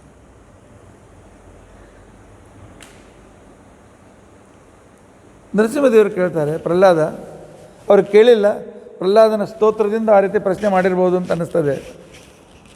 ನನ್ನ ಈ ಭೀಕರವಾದ ಕೋರೆ ಹಲ್ಲು, ನನ್ನ ಈ ವಿಶಾಲವಾಗಿರ್ತಕ್ಕಂಥ ರಕ್ತಸಿಕ್ತವಾದ ಆಯಾಲು, ಆ ಹಿರಣ್ಯಕಶಿಪುವನ್ನು ಕೊಂದು ಅವನ ಹೊಟ್ಟೆಯನ್ನು ಹರಿದು ಕರಳನ್ನು ತೆಗೆದುಕೊಂಡು ಮಾಲೆ ಹಾಕ್ಕೊಂಡಿದ್ದೇನೆ. ಮೈಯೆಲ್ಲ ರಕ್ತಸಿಕ್ತವಾಗಿದೆ ನಂದು. ಇಂಥ ಭೀಕರವಾಗಿರ್ತಕ್ಕಂಥ ನನ್ನನ್ನು ನೋಡಿ ನಿಮಗೆ ಭಯ ಬರೋದಿಲ್ಲೇನು ಅಂತ ತಿಳ್ಕೊಂಡಂತೇಳಿ ಪ್ರಹ್ಲಾದ ಹೇಳ್ತಾನೆ, ಯಾಕೆ ಭಯ ಬರಬೇಕು? ಪರಮಾತ್ಮ ನಿನ್ನನ್ನೇ ತಂದೆ ಅಂತ ತಿಳಿದುಕೊಂಡಿದ್ದೇನೆ, ನಿನ್ನನ್ನೇ ತಾಯಿ ಅಂತ ತಿಳಿದುಕೊಂಡಿದ್ದೇನೆ. ತಂದೆ ತಾಯಿಗಳನ್ನ ನೋಡಿ ಮಕ್ಕಳು ಭಯಪಡ್ತಾರೆ. ತಂದೆ ತಾಯಿಗಳು ಸಿಂಹ ಹುಲಿಯಂತೆ ರೀತಿಯಾಗಿರ್ತಕ್ಕಂಥ ರೀತಿಯಲ್ಲಿ ನಡೀತಾ ಇರುವಾಗ ಯಾರಾದ್ರು ಭಯಪಡ್ತಾರೆ? ಇಲ್ಲ. ನಾಹಂ ಬಿಭೇಮಿ ಅಜಿತತೇತೆ ಭಯಾನಕಾಸ್ತಾತ್. ನಿನ್ನ ಅಂತ ಗುಹೆ ತೆಗೆದ ಬಾಯಿಂದ ನನಗೇನು ಭಯ ಬರೋದಿಲ್ಲ. ಜಿಹ್ವಾಗ್ನಿ, ನಿನ್ನ ಬಾಯಿಯಿಂದ ಹೊಡ್ತಕ್ಕಂಥ ಅಗ್ನಿ ಮತ್ತು ನಿನ್ನ ಕಣ್ಣಿನಿಂದ ಹೊಡ್ತಕ್ಕಂಥ ಆ ಸಿಟ್ಟಿನ ಕಿಡಿಗಳು, ಅದರಿಂದ ನನಗೆ ಭಯ ಇಲ್ಲ. ಭ್ರುಕುಟಿ ರಭಸೋಗ್ರದೌಷ್ಟ್ರಾತ್, ನಿನ್ನ ಹುಬ್ಬು, ಏರಿದ ಹುಬ್ಬು, ನಿನ್ನ ಚೂಪಾದ ಕೋರೆ ಹಲ್ಲುಗಳು, ನಿನ್ನ ಕೊರಳಲ್ಲಿರ್ತಕ್ಕಂಥ ಆ ಕರುಳಿನ ಮಾಲೆ, ಆ ನಂತರ ಈ ರೀತಿಯಾಗಿ ರಕ್ತಸಿಕ್ತವಾಗಿರ್ತಕ್ಕಂಥ ನಿನ್ನ ಆ ಅಯಾಲುಗಳು, ನಿನ್ನ ಆ ಕಿವಿ, ನಿರ್ಧಾದ ಭೀತ ದಿಗಿಬಾದ ಅರಬಿನ್ನ ಕಾಗ್ರಾತ್, ಸಂಪೂರ್ಣವಾದ ಜಗತ್ತನ್ನೇ ನಾನು ಸೀಳಿ ಹಾಕ್ತೇನೆ ಅಂತ ತಿಳ್ಕೊಂಡಂತೇಳಿ ಹಿರಣ್ಯಕಶಿಪನ ಸೀಳಿ ಹಾಕಿದೆ ನಿನ್ನ ಉಗುರು. ಇದರಿಂದ ನನಗೇನೂ ಭಯ ಬರೋದಿಲ್ಲ ಅಂತ ಹೇಳಿ ಪ್ರಹ್ಲಾದ ಹೇಳ್ತಾ ಇದ್ದಾನೆ. ಅಂದರೆ ಒಂದು ದೊಡ್ಡ ಸಿದ್ಧಾಂತವನ್ನು ಪ್ರಹ್ಲಾದರಾಜರು ನಮಗೆ ತಿಳಿಸ್ಕೊಡ್ತಾ ಇದ್ದಾರೆ. ನಾವು ಮಾಡೋ ತಪ್ಪನ್ನು ಹೇಳ್ತಾ ಇದ್ದೇವೆ. ನಾವು ದೇವರಿಗೆ ಅನಿಸ್ತೇವೆ, ಅಂಜಿ ನಾವು ಧರ್ಮಕರ್ಮವನ್ನು ಮಾಡ್ತೇವೆ. ಏನಪ್ಪ ಪೂಜೆ ಮಾಡದೇ ಇದ್ದರೆ ದೇವ್ರ ನರಕಕ್ಕೆಲ್ಲ ಹಾಕ್ತಾನೋ, ನವರಾತ್ರಿಯಲ್ಲಿ ಸರಿಯಾಗಿ ಮಾಡಲಿಲ್ಲ ಅಂತ ದೇವಿಯಲ್ಲಿ ಸಿಟ್ಟು ಬರ್ತಾಳೋ, ಆ ನಂತರ ಆ ದೇವತೆ ಈ ದೇವತೆ ಅವ್ರ ಸಿಟ್ಟಿಗೆ ಬಂದರೆ ಹೇಗೆ ಅಂತ ತಿಳ್ಕೊಂಡಂತೇಳಿ ಒಂದು ಮಾತು ನೆನಪಿಟ್ಟುಕೊಳ್ಳಿ, ಭಕ್ತನ ಮೇಲೆ ಸಿಟ್ಟಿಗೆ ಬರ್ತಕ್ಕಂಥವರು ದೇವತೆಗಳೇ ಅಲ್ಲ. ಆದ್ದರಿಂದ ದೇವರಿಗೆ ಭಯಪಡೋ ಕಾರಣವಿಲ್ಲ. ಭೀಕರ ರೂಪವೇ ಇರಲಿ, ನರಸಿಂಹ, ಪರಶುರಾಮ ಇತ್ಯಾದಿಗಳು ಭೀಕರ ರೂಪಗಳು. ಆದರೆ ಇದ್ರ ಉಪಾಸನೆ ಮಾಡುವಾಗ ಮಾತ್ರ ಮಡಿ ಭಾಳ ಬೇಕಾಗ್ತದೆ. ಅದನ್ನು ಗುರುಗಳನ್ನು ಕೇಳಿಕೊಂಡು ಎಷ್ಟು ಉಪಾಸನೆ ಮಾಡಬೇಕು ಹೇಗೆ ಅಂತ ಅನ್ನೋದನ್ನು ಅರ್ಥ ಮಾಡಿಕೊಳ್ಳಿ. ಸುಮ್ಮನೆ ಟಿ ವಿಯಲ್ಲಿ ಬಂದು ಅಂತಕೊಂಡು ನರಸಿಂಹದೇವ್ರ ಉಪಾಸನೆ ಮಾಡಿ ನೀವು ಮೈಲಿಗೆ ಮಾಡ್ತಾ ಇದ್ದರೆ ಅನಿಷ್ಟವೇ ಆಗ್ತದೆ. ಪರಮಾತ್ಮ ವಿ ಐ ಪಿ ಬಂದಾಗ ಆದರ ಪ್ರೀತಿಯಿಂದ ಅವನನ್ನು ಪೂಜೆ ಮಾಡಿ ಅವನು ಏನು ಮಾಡ್ತಾನೋ ಅಂತ ಅಂಜು ಮಾಡಬೇಕು. ಪರಮಾತ್ಮ ಏನು ಮಾಡೋದು? ಪರಮಾತ್ಮ ಕರುಣಾ ಸಮುದ್ರ. ಹಾಗಾದರೆ ಪ್ರಹ್ಲಾದ ನಿನಗೆ ಯಾವ ಭಯನೇ ಇಲ್ಲ ಏನು ಅಂತ ತಿಳ್ಕೊಂಡಂತಂದರೆ ಅದನ್ನು ಭಯದಿಂದ ಪೂಜೆ ಮಾಡಬೇಡಿ, ಪ್ರೀತಿಯಿಂದ ಪೂಜೆ ಮಾಡಿ ಅಂತ ಹೇಳಿ ಆಯಿತು. ಈಗ ಇನ್ನೊಂದು ಹೇಳ್ತಾ ಇದ್ದಾನೆ, ಏನು ಅಂತ, ಅಂಜಿರಿ, ಈ ಸಂಸಾರದ ಚಕ್ರದಿಂದ ಅಂಜಿ. ಯಾಕೆ ಸಂಸಾರ ಎಲ್ಲಿ ನಮ್ಮನ್ನು ಮುಳುಗಿಸಿಬಿಡ್ತದೋ, ಎಲ್ಲಿ ನಮ್ಮನ್ನು ಮೇಲೆ ಬರದಂತೆ ಮಾಡ್ತದೋ ಅಂತ ತಿಳ್ಕೊಂಡಂತ ಅನ್ನೋ ಭಯ ನಮಗಿರಬೇಕು. ಅದರಿಂದ ವಿಚಾರ ಮಾಡಿ ಹೆಜ್ಜೆಯನ್ನು ಇಡಬೇಕು, ವಿಚಾರ ಮಾಡಿ ಕಾರ್ಯಕೆಲಸಗಳನ್ನು ಮಾಡಬೇಕು. ತ್ರಸ್ತೋಸ್ಮ್ಯಹಂ ಕೃಪಣವತ್ಸಲ ದುಸ್ಸಹೋಗ್ರ ಸಂಸಾರ ಚಕ್ರ ಕದನಾತ್ ಕೃಷತಾಂ ಪ್ರಣೀತಃ. ಸಂಸಾರ ಚಕ್ರ ಅವರನ್ನು ತೃಪ್ತಿಪಡಿಸಿ, ಇವರನ್ನು ತೃಪ್ತಿಪಡಿಸಿ, ಅವ್ರನ್ನ ಹಾಗೆ ಮಾಡಿ ಹೀಗೆ ಮಾಡು ಅಂತಿಕೊಂಡಂತೆ ನನ್ನನ್ನು ಪೂರ್ತಿ ಗಾಣದ ಎತ್ತಿನಂತೆ ದುಣಿಸಿ ಅಶಕ್ತನನ್ನಾಗಿ ಮಾಡಿಬಿಟ್ಟಿದೆ. ಇವತ್ತು ನೌಕರಿ ಮಾಡ್ತಕ್ಕಂಥವ್ರು ಹೆಚ್ಚಿನ ಸಂಬಳ ಬೇಕು ಅಂತಕೊಂಡಂತೇಳಿ ನಾವೆಲ್ಲರೂ ಇದೇ ರೀತಿ ಪೀಡೆಯಿಂದ ಯುಕ್ತರಾಗಿದ್ದೇವೆ. ಬೆಳಗ್ಗೆ ಹೋಗಬೇಕು, ರಾತ್ರಿ ಬರಬೇಕು. ಈ ರೀತಿಯಾಗಿರ್ತಕ್ಕಂಥ ಸಂಸಾರದ ಈ ಚಕ್ರದಿಂದ ನಾನು ಸೋತು ಸುಣ್ಣಾಗಿದ್ದೇನೆ. ಪರಮಾತ್ಮ ಬದ್ಧ ಸ್ವಕರ್ಮ ಬಿರುಷತ್ತಮ ತೆಂಗ್ರಿ ಮೂಲಂ. ಆದರೆ ಪ್ರಾರಬ್ಧ ಕರ್ಮ ಬಿಡುವಂತಿಲ್ಲ. ಆದರೆ ನನಗೆ ಗೊತ್ತಿದೆ, ನಿನ್ನ ಪಾದಗಳನ್ನು ಆಶ್ರಯಿಸಿದರೆ ಪ್ರಾರಬ್ಧ ಕರ್ಮದಲ್ಲಿಯೂ ನೀನು ಕಡಿಮೆ ಮಾಡ್ತಿ, ಭೋಗವನ್ನು ಕಡಿಮೆ ಮಾಡ್ತಿ ಅಂತಿಕೊಂಡಂತಂದರೆ, ಆದ್ದರಿಂದಾಗಿ ಉಷತ್ತಮ ತೇ ಅಂಗ್ರಿ ಮೂಲಂ, ಎಲ್ಲರಿಗಿಂತಲೂ ಅತ್ಯಂತ ಶ್ರೇಷ್ಠನಾಗಿರ್ತಕ್ಕಂಥ ಶ್ರೀಹರಿಯೇ ನಿನ್ನ ಶರಣು ಬಂದಿದ್ದೇನೆ. ಭೀತಾಪವರ್ಗ ಮರಣಂ ಸಮಯಾಂ ಕದಾನು. ಆದ್ದರಿಂದ ಸಂಸಾರ ನಾಶಕವಾಗಿರ್ತಕ್ಕಂಥ ನಿನ್ನ ಪಾದಕಮಲ ಯಾವಾಗ ಪೂರ್ತಿಯಾಗಿ ಸಿಕ್ಕೀತು, ನಿನ್ನ ಸಾನ್ನಿಧ್ಯ ಯಾವಾಗ ಸಿಕ್ಕಿತು ಅಂತ ತಿಳ್ಕೊಂಡಂತೇಳಿ ದಾರಿ ಕಾಯ್ತಾ ಇದ್ದೇನೆ ಅಂತ ತಿಳ್ಕೊಂಡಂತೆ. ಆದ್ದರಿಂದ ಮನುಷ್ಯ ಸಂಸಾರದ ಸುಖಗಳನ್ನು ಉಪಕಾರಕ ಅಂಥೇಳಿ ತಿಳಿದುಕೊಳ್ಳದೆ, ಎಂಥ ಒಳ್ಳೆಯ ನೀತಿಶಾಸ್ತ್ರ, ಎಥಿಕ್ಸನ್ನು ಪರಮಾತ್ಮ ಇಲ್ಲಿ ಹೇಳ್ತಾ ಇದ್ದಾನೆ. ಮೊದಲೇ ಸೈಕಾಲಜಿ ಇನ್ಫಿನಿಟಿ ಕಾಂಪ್ಲೆಕ್ಸ್ ಬಿಡು ಅಂತ ಹೇಳ್ದ. ಈ ಶ್ಲೋಕದಲ್ಲಿ ಹೇಳ್ತಾನೆ, ಸಂಸಾರ ಆಸಕ್ತಿ ಇದು ನಮಗೆ ದುಃಖವನ್ನೇ ಕೊಡ್ತದೆ. ಯಾಕೆ ಸಂಸಾರದಲ್ಲಿ ಆಸಕ್ತಿ ನಿತ್ಯವಾಗಿದ್ದರೆ ದುಃಖ ಕೊಡೋದಿಲ್ಲ, ಆದರೆ ಎಲ್ಲವೂ ಅನಿತ್ಯ. ಇಲ್ಲ ಬಂಧುಗಳನ್ನು ಬಿಟ್ಟು ನಾವು ಹೋಗ್ಬೋದು, ಇಲ್ಲ ಬಂಧುಗಳು ನಮ್ಮನ್ನು ಬಿಟ್ಟು ಹೋಗ್ಬೋದು. ಈ ರೀತಿಯಾಗಿರ್ತಕ್ಕಂಥ ಈ ಸಂಸಾರದಿಂದ ಮನುಷ್ಯ ಅಂಜಿ ಈ ಸಂಸಾರದಲ್ಲಿ ಪುನಃ ಬಾರದಂತೆ ಆ ಪರಮಾತ್ಮನಿಗೆ ಆಶ್ರಯಿಸುವುದು ಬಹಳ ಮಹತ್ವಪೂರ್ಣವಾದದ್ದು ಅನ್ನೋದನ್ನು ಕಲಿಸಿಕೊಡ್ತಾ ಇದ್ದಾನೆ. ತಾತ್ಪರ್ಯ ಇಷ್ಟೇ. ಮೋಕ್ಷದ ಕಾನ್ಸೆಪ್ಟ್ ಕೊಟ್ಟಿರ್ತಕ್ಕಂಥವರು ನಮ್ಮ ಭಾರತೀಯರು. ಉಳಿದ ದೇಶದ ಸಂಸ್ಕೃತಿಯಲ್ಲಿ ಮೋಕ್ಷದ ಕಾನ್ಸೆಪ್ಟೇ ಇಲ್ಲ. ಈ ದೇಹ ಮುಗೀತು ಖಲಾಸ್ ಅಂತಕ್ಕಂಥವ್ರು ಕೆಲವರು, ಆ ನಂತರ ಇದೆಲ್ಲ ಸುಳ್ಳು ಅಂತಿಕೊಂಡಿರ್ತಕ್ಕಂಥವ್ರು ಕೆಲವರು. ಸತ್ಯ ಪರಮಾತ್ಮನನ್ನು ಪಡೆಯಬೇಕಾಗಿದ್ದರೆ ಮೋಕ್ಷವನ್ನು ಅವಲಂಬಿಸಿ ದುಃಖರಹಿತವಾದ ಸುಖ ಅದರಲ್ಲಿದೆ ಅಂತಿಕೊಂಡಂತ ಅನ್ನೋದನ್ನು ತಿಳಿಸಿಕೊಟ್ಟವರು ಶ್ರೀಮದಾಚಾರ್ಯರು. ಹಾಗಾದರೆ ಪ್ರಹ್ಲಾದ ಏನು ಮಾಡಂತೀನಿ? ನಾ ಏನು ಕೇಳೋದಿಲ್ಲ, ಪರಮಾತ್ಮ ನಿನ್ನ ದಾಸನಾಗುವ ಒಂದು ಯೋಗ್ಯತೆ ಕೊಡು, ನಿನ್ನ ಸೇವೆ ಮಾಡೋ ಯೋಗ್ಯತೆ ಕೊಟ್ಟು ಸಾಕು. ಯಾಕೆಂದರೆ ಯಸ್ಮಾತ್ ಪ್ರಿಯತರ ಪ್ರಿಯ ವಿಯೋಗ ಸಯೋಗ ಜನ್ಮ. ಈ ಸಂಸಾರದಲ್ಲಿ ಪ್ರಿಯರಾಗಿರ್ತಕ್ಕಂಥವ್ರು ಹೊರಟೋಗ್ತಾರೆ, ತಂದೆ ತಾಯಿ ಮೇಲೆ ಪ್ರೀತಿ ಮಾಡಿರ್ತಾರೆ, ಹೊರಟೋಗ್ಬಿಡ್ತಾರೆ. ಗಂಡನನ್ನು ಪ್ರೀತಿಸ್ತಾರೆ, ಹೊರಟೋಗ್ತಾನೆ. ಹೆಂಡತಿಯನ್ನು ಪ್ರೀತಿಸ್ತಾರೆ, ಒಂದು ದಿವಸ ಅವಳು ಹೋಗ್ತಾಳೆ. ಮಕ್ಕಳು ಎಲ್ಲೆಲ್ಲೋ ದುರುದ್ದೇಶಕ್ಕೆ ಹೋಗ್ಬೋದು. ಆದ್ದರಿಂದಾಗಿ ಪ್ರಿಯರ ಸಂಯೋಗ ಸ್ವಲ್ಪ ಹೊತ್ತು, ವಿಯೋಗವೇ ಜಾಸ್ತಿ. ಆ ವಿಯೋಗದಿಂದ ಆಗ ಅವ್ರ ವಿಯೋಗ ಆದಾಗ ಶೋಕ ಅಂತ ಅನ್ನೋ ಬೆಂಕಿ ನಮ್ಮ ಮೈಯನ್ನು ಉರಿತಿರ್ತದೆ. ನಮ್ಮ ಬೆಂಕಿ, ಆ ಶೋಕದ ಬೆಂಕಿ ನಮ್ಮ ಶರೀರಕ್ಕೆ ಹತ್ತಿ ಉರಿತಿರ್ತದೆ. ಅಂಥ ಶೋಕ ಅಂತಕ್ಕಂಥ ಅಗ್ನಿಯಿಂದ ನಾನು ಸುಡ್ತಾ ಇದ್ದೇನೆ ಪರಮಾತ್ಮ. ದುಃಖೌಷಧಂ ತದಪಿ ದುಃಖ ಮತದ್ವಿಹಾಯಂ.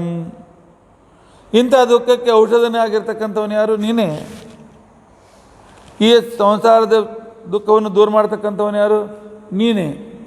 ಆದ್ದರಿಂದಾಗಿ ವೈಷಯಿಕ ಸುಖದಿಂದ ನಾನು ಏನಾದರೂ ದುಃಖ ದೂರ ಮಾಡ್ತೇನೆ ಅಂತಕೊಂಡಂತಂದರೆ ಭಾಳ ದೊಡ್ಡ ತಪ್ಪು ಮಾಡ್ತೇವೆ.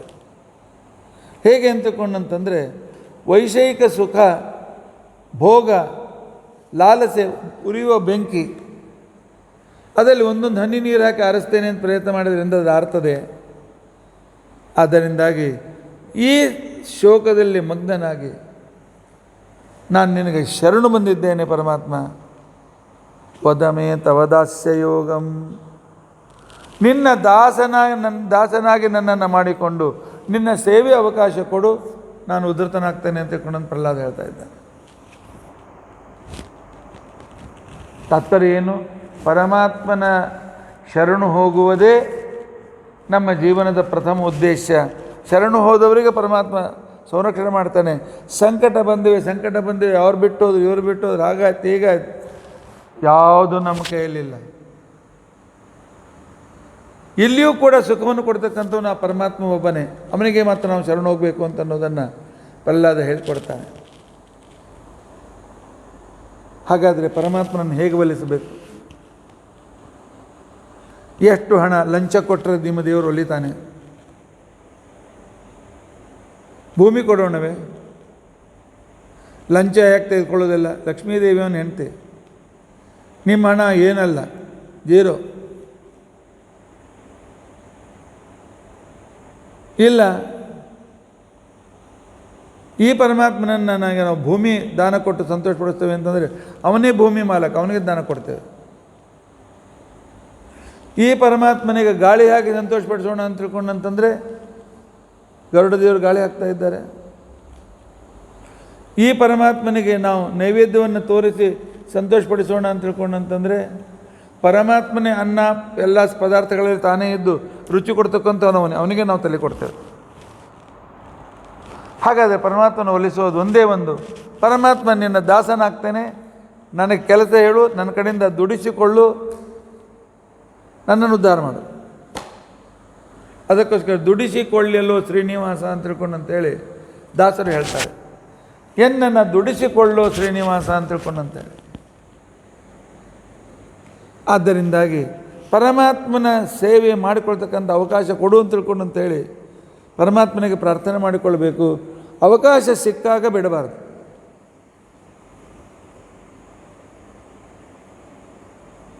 ಇನ್ನು ನಮಗೆ ಆಶ್ರಯದಾತರು ಯಾರು ಅನ್ನೋದನ್ನು ಬೇರೆ ಉದಾಹರಣೆ ತಿಳಿಸಿ ಹೇಳ್ತಾನೆ. ಬಾಲಸ್ಯ ವೇಹ ಶರಣಂ ಪಿತರೋ ನೃಸಿಂಹದೇವರೇ, ಬಾಲಕರಿಗೆ ತಂದೆ ತಾಯಿಗಳು ಆಶ್ರಯ. ಆರ್ತಸ್ಯ ಚಾಗದಂ, ಜ್ವರ ಬಂದವನಿಗೆ ಔಷಧಿ ಆಶ್ರಯ. ಉದನ್ವತಿ ಮಜ್ಜತೋ ನೋವು, ನೀರಿನಲ್ಲಿ ಬಿದ್ದು ಒದ್ದಾಡ್ತಾ ಇರತಕ್ಕಂಥವನಿಗೆ ನೌಕೆ ಆಶ್ರಯ. ತಪ್ತಸ್ಯ, ಬಿಸಿಲಿನಿಂದ ತಪ್ತನಾಗಿರ್ತಕ್ಕಂಥವನಿಗೆ ಒಳ್ಳೆ ತಣ್ಣಾಗಿ ನೀರು ಕುಡಿಯಲು ಪಾನಕ ಕೊಟ್ಟು ಅವನನ್ನು ತೃಪ್ತಿಪಡಿಸೋದು, ಅವನಿಗೆ ಆ ಪಾನಕ ಮತ್ತು ತಣ್ಣೀರೇ ಆಶ್ರಯ.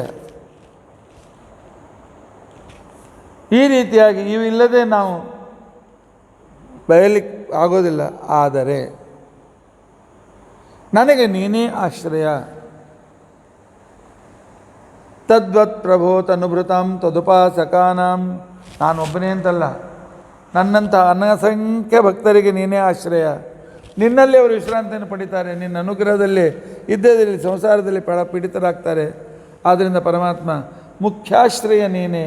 ಶರಣು ಹೋದರೆ ಭಗವಂತನಿಗೆ ಹೋಗಬೇಕು, ಕೈ ಒಡ್ಡೋದಿದ್ರೆ ಭಗವಂತನಿಗೆ ಕೈ ಒಡ್ಡಬೇಕು, ಪ್ರಾರ್ಥನೆ ಮಾಡೋದ್ರೆ ಭಗವಂತನಿಗೆ ಪ್ರಾರ್ಥನೆ ಮಾಡ್ಕೊಳ್ಬೇಕು, ದುಃಖ ಹೇಳಿಕೊಳ್ಳೋದ್ರೆ ಪರಮಾತ್ಮ ಮುಂದೆ ಹೇಳ್ಕೊಳ್ಳಿ.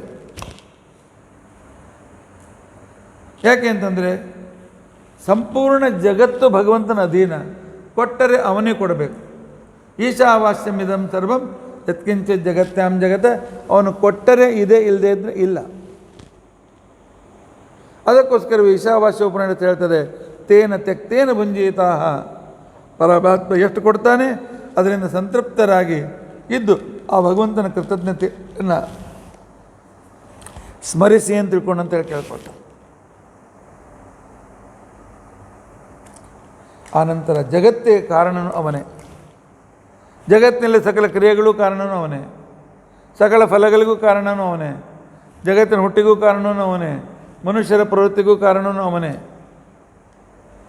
ಪರಮಾತ್ಮನಿಂದಲೇ ಈ ಜಗತ್ತು ಪ್ರೇರಿತವಾಗಿದೆ ಅಂತ ತಿಳ್ಕೊಂಡಂತ ಅನ್ನೋದನ್ನು ಒಳ್ಳೆ ಉದಾಹರಣೆ ಕೊಟ್ಟು ಪ್ರಹ್ಲಾದ ಹೇಳ್ತಾ ಇದ್ದಾನೆ. ಯಸ್ಮಿನ್ ಯಥೋ ಯರ್ಯಚ ಏನ ಯಸ್ಯ ಯಸ್ಮಿನ್ ಯಥಾ ಯಮುತ ಯಸ್ತ್ವಪರ ಪರೋವ. ಎಲ್ಲ ಸರ್ವನಾಮಗಳು. ಯಸ್ಮಿನ್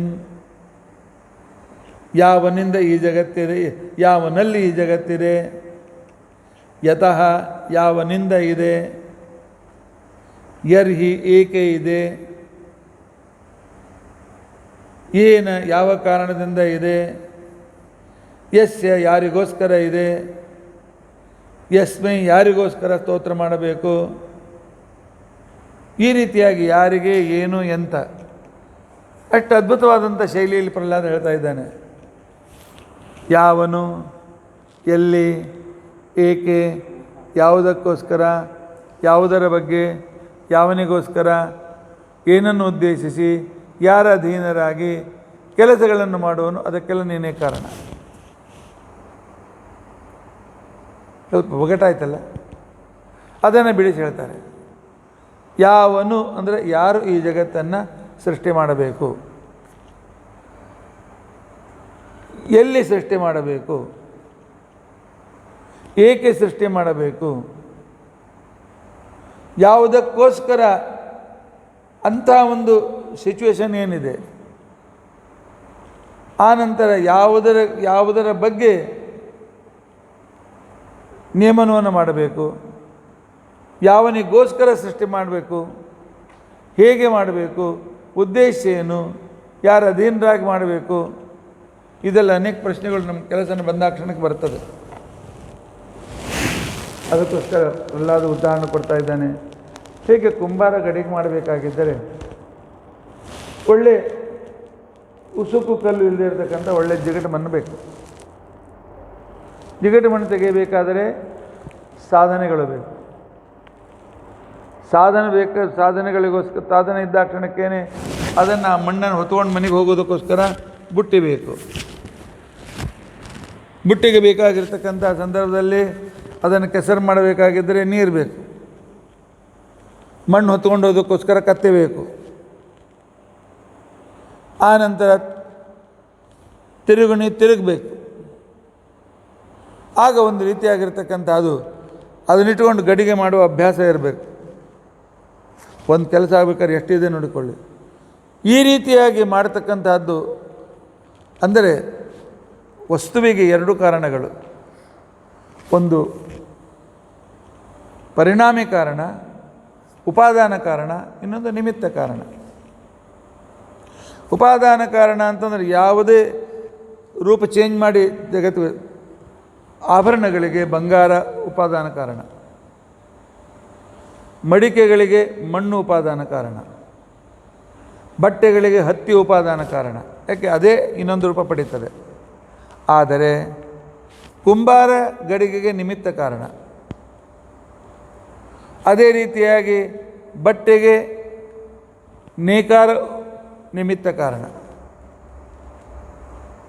ಆನಂತರ ಗಡಿಗೆಗೆ ಕುಂಬಾರ ನಿಮಿತ್ತ ಕಾರಣ. ಇದೇ ರೀತಿಯಾಗಿ ಪರಮಾತ್ಮ ನೀನು ಜಗತ್ತಿಗೆ ನಿಮಿತ್ತ ಕಾರಣನಾಗಿ.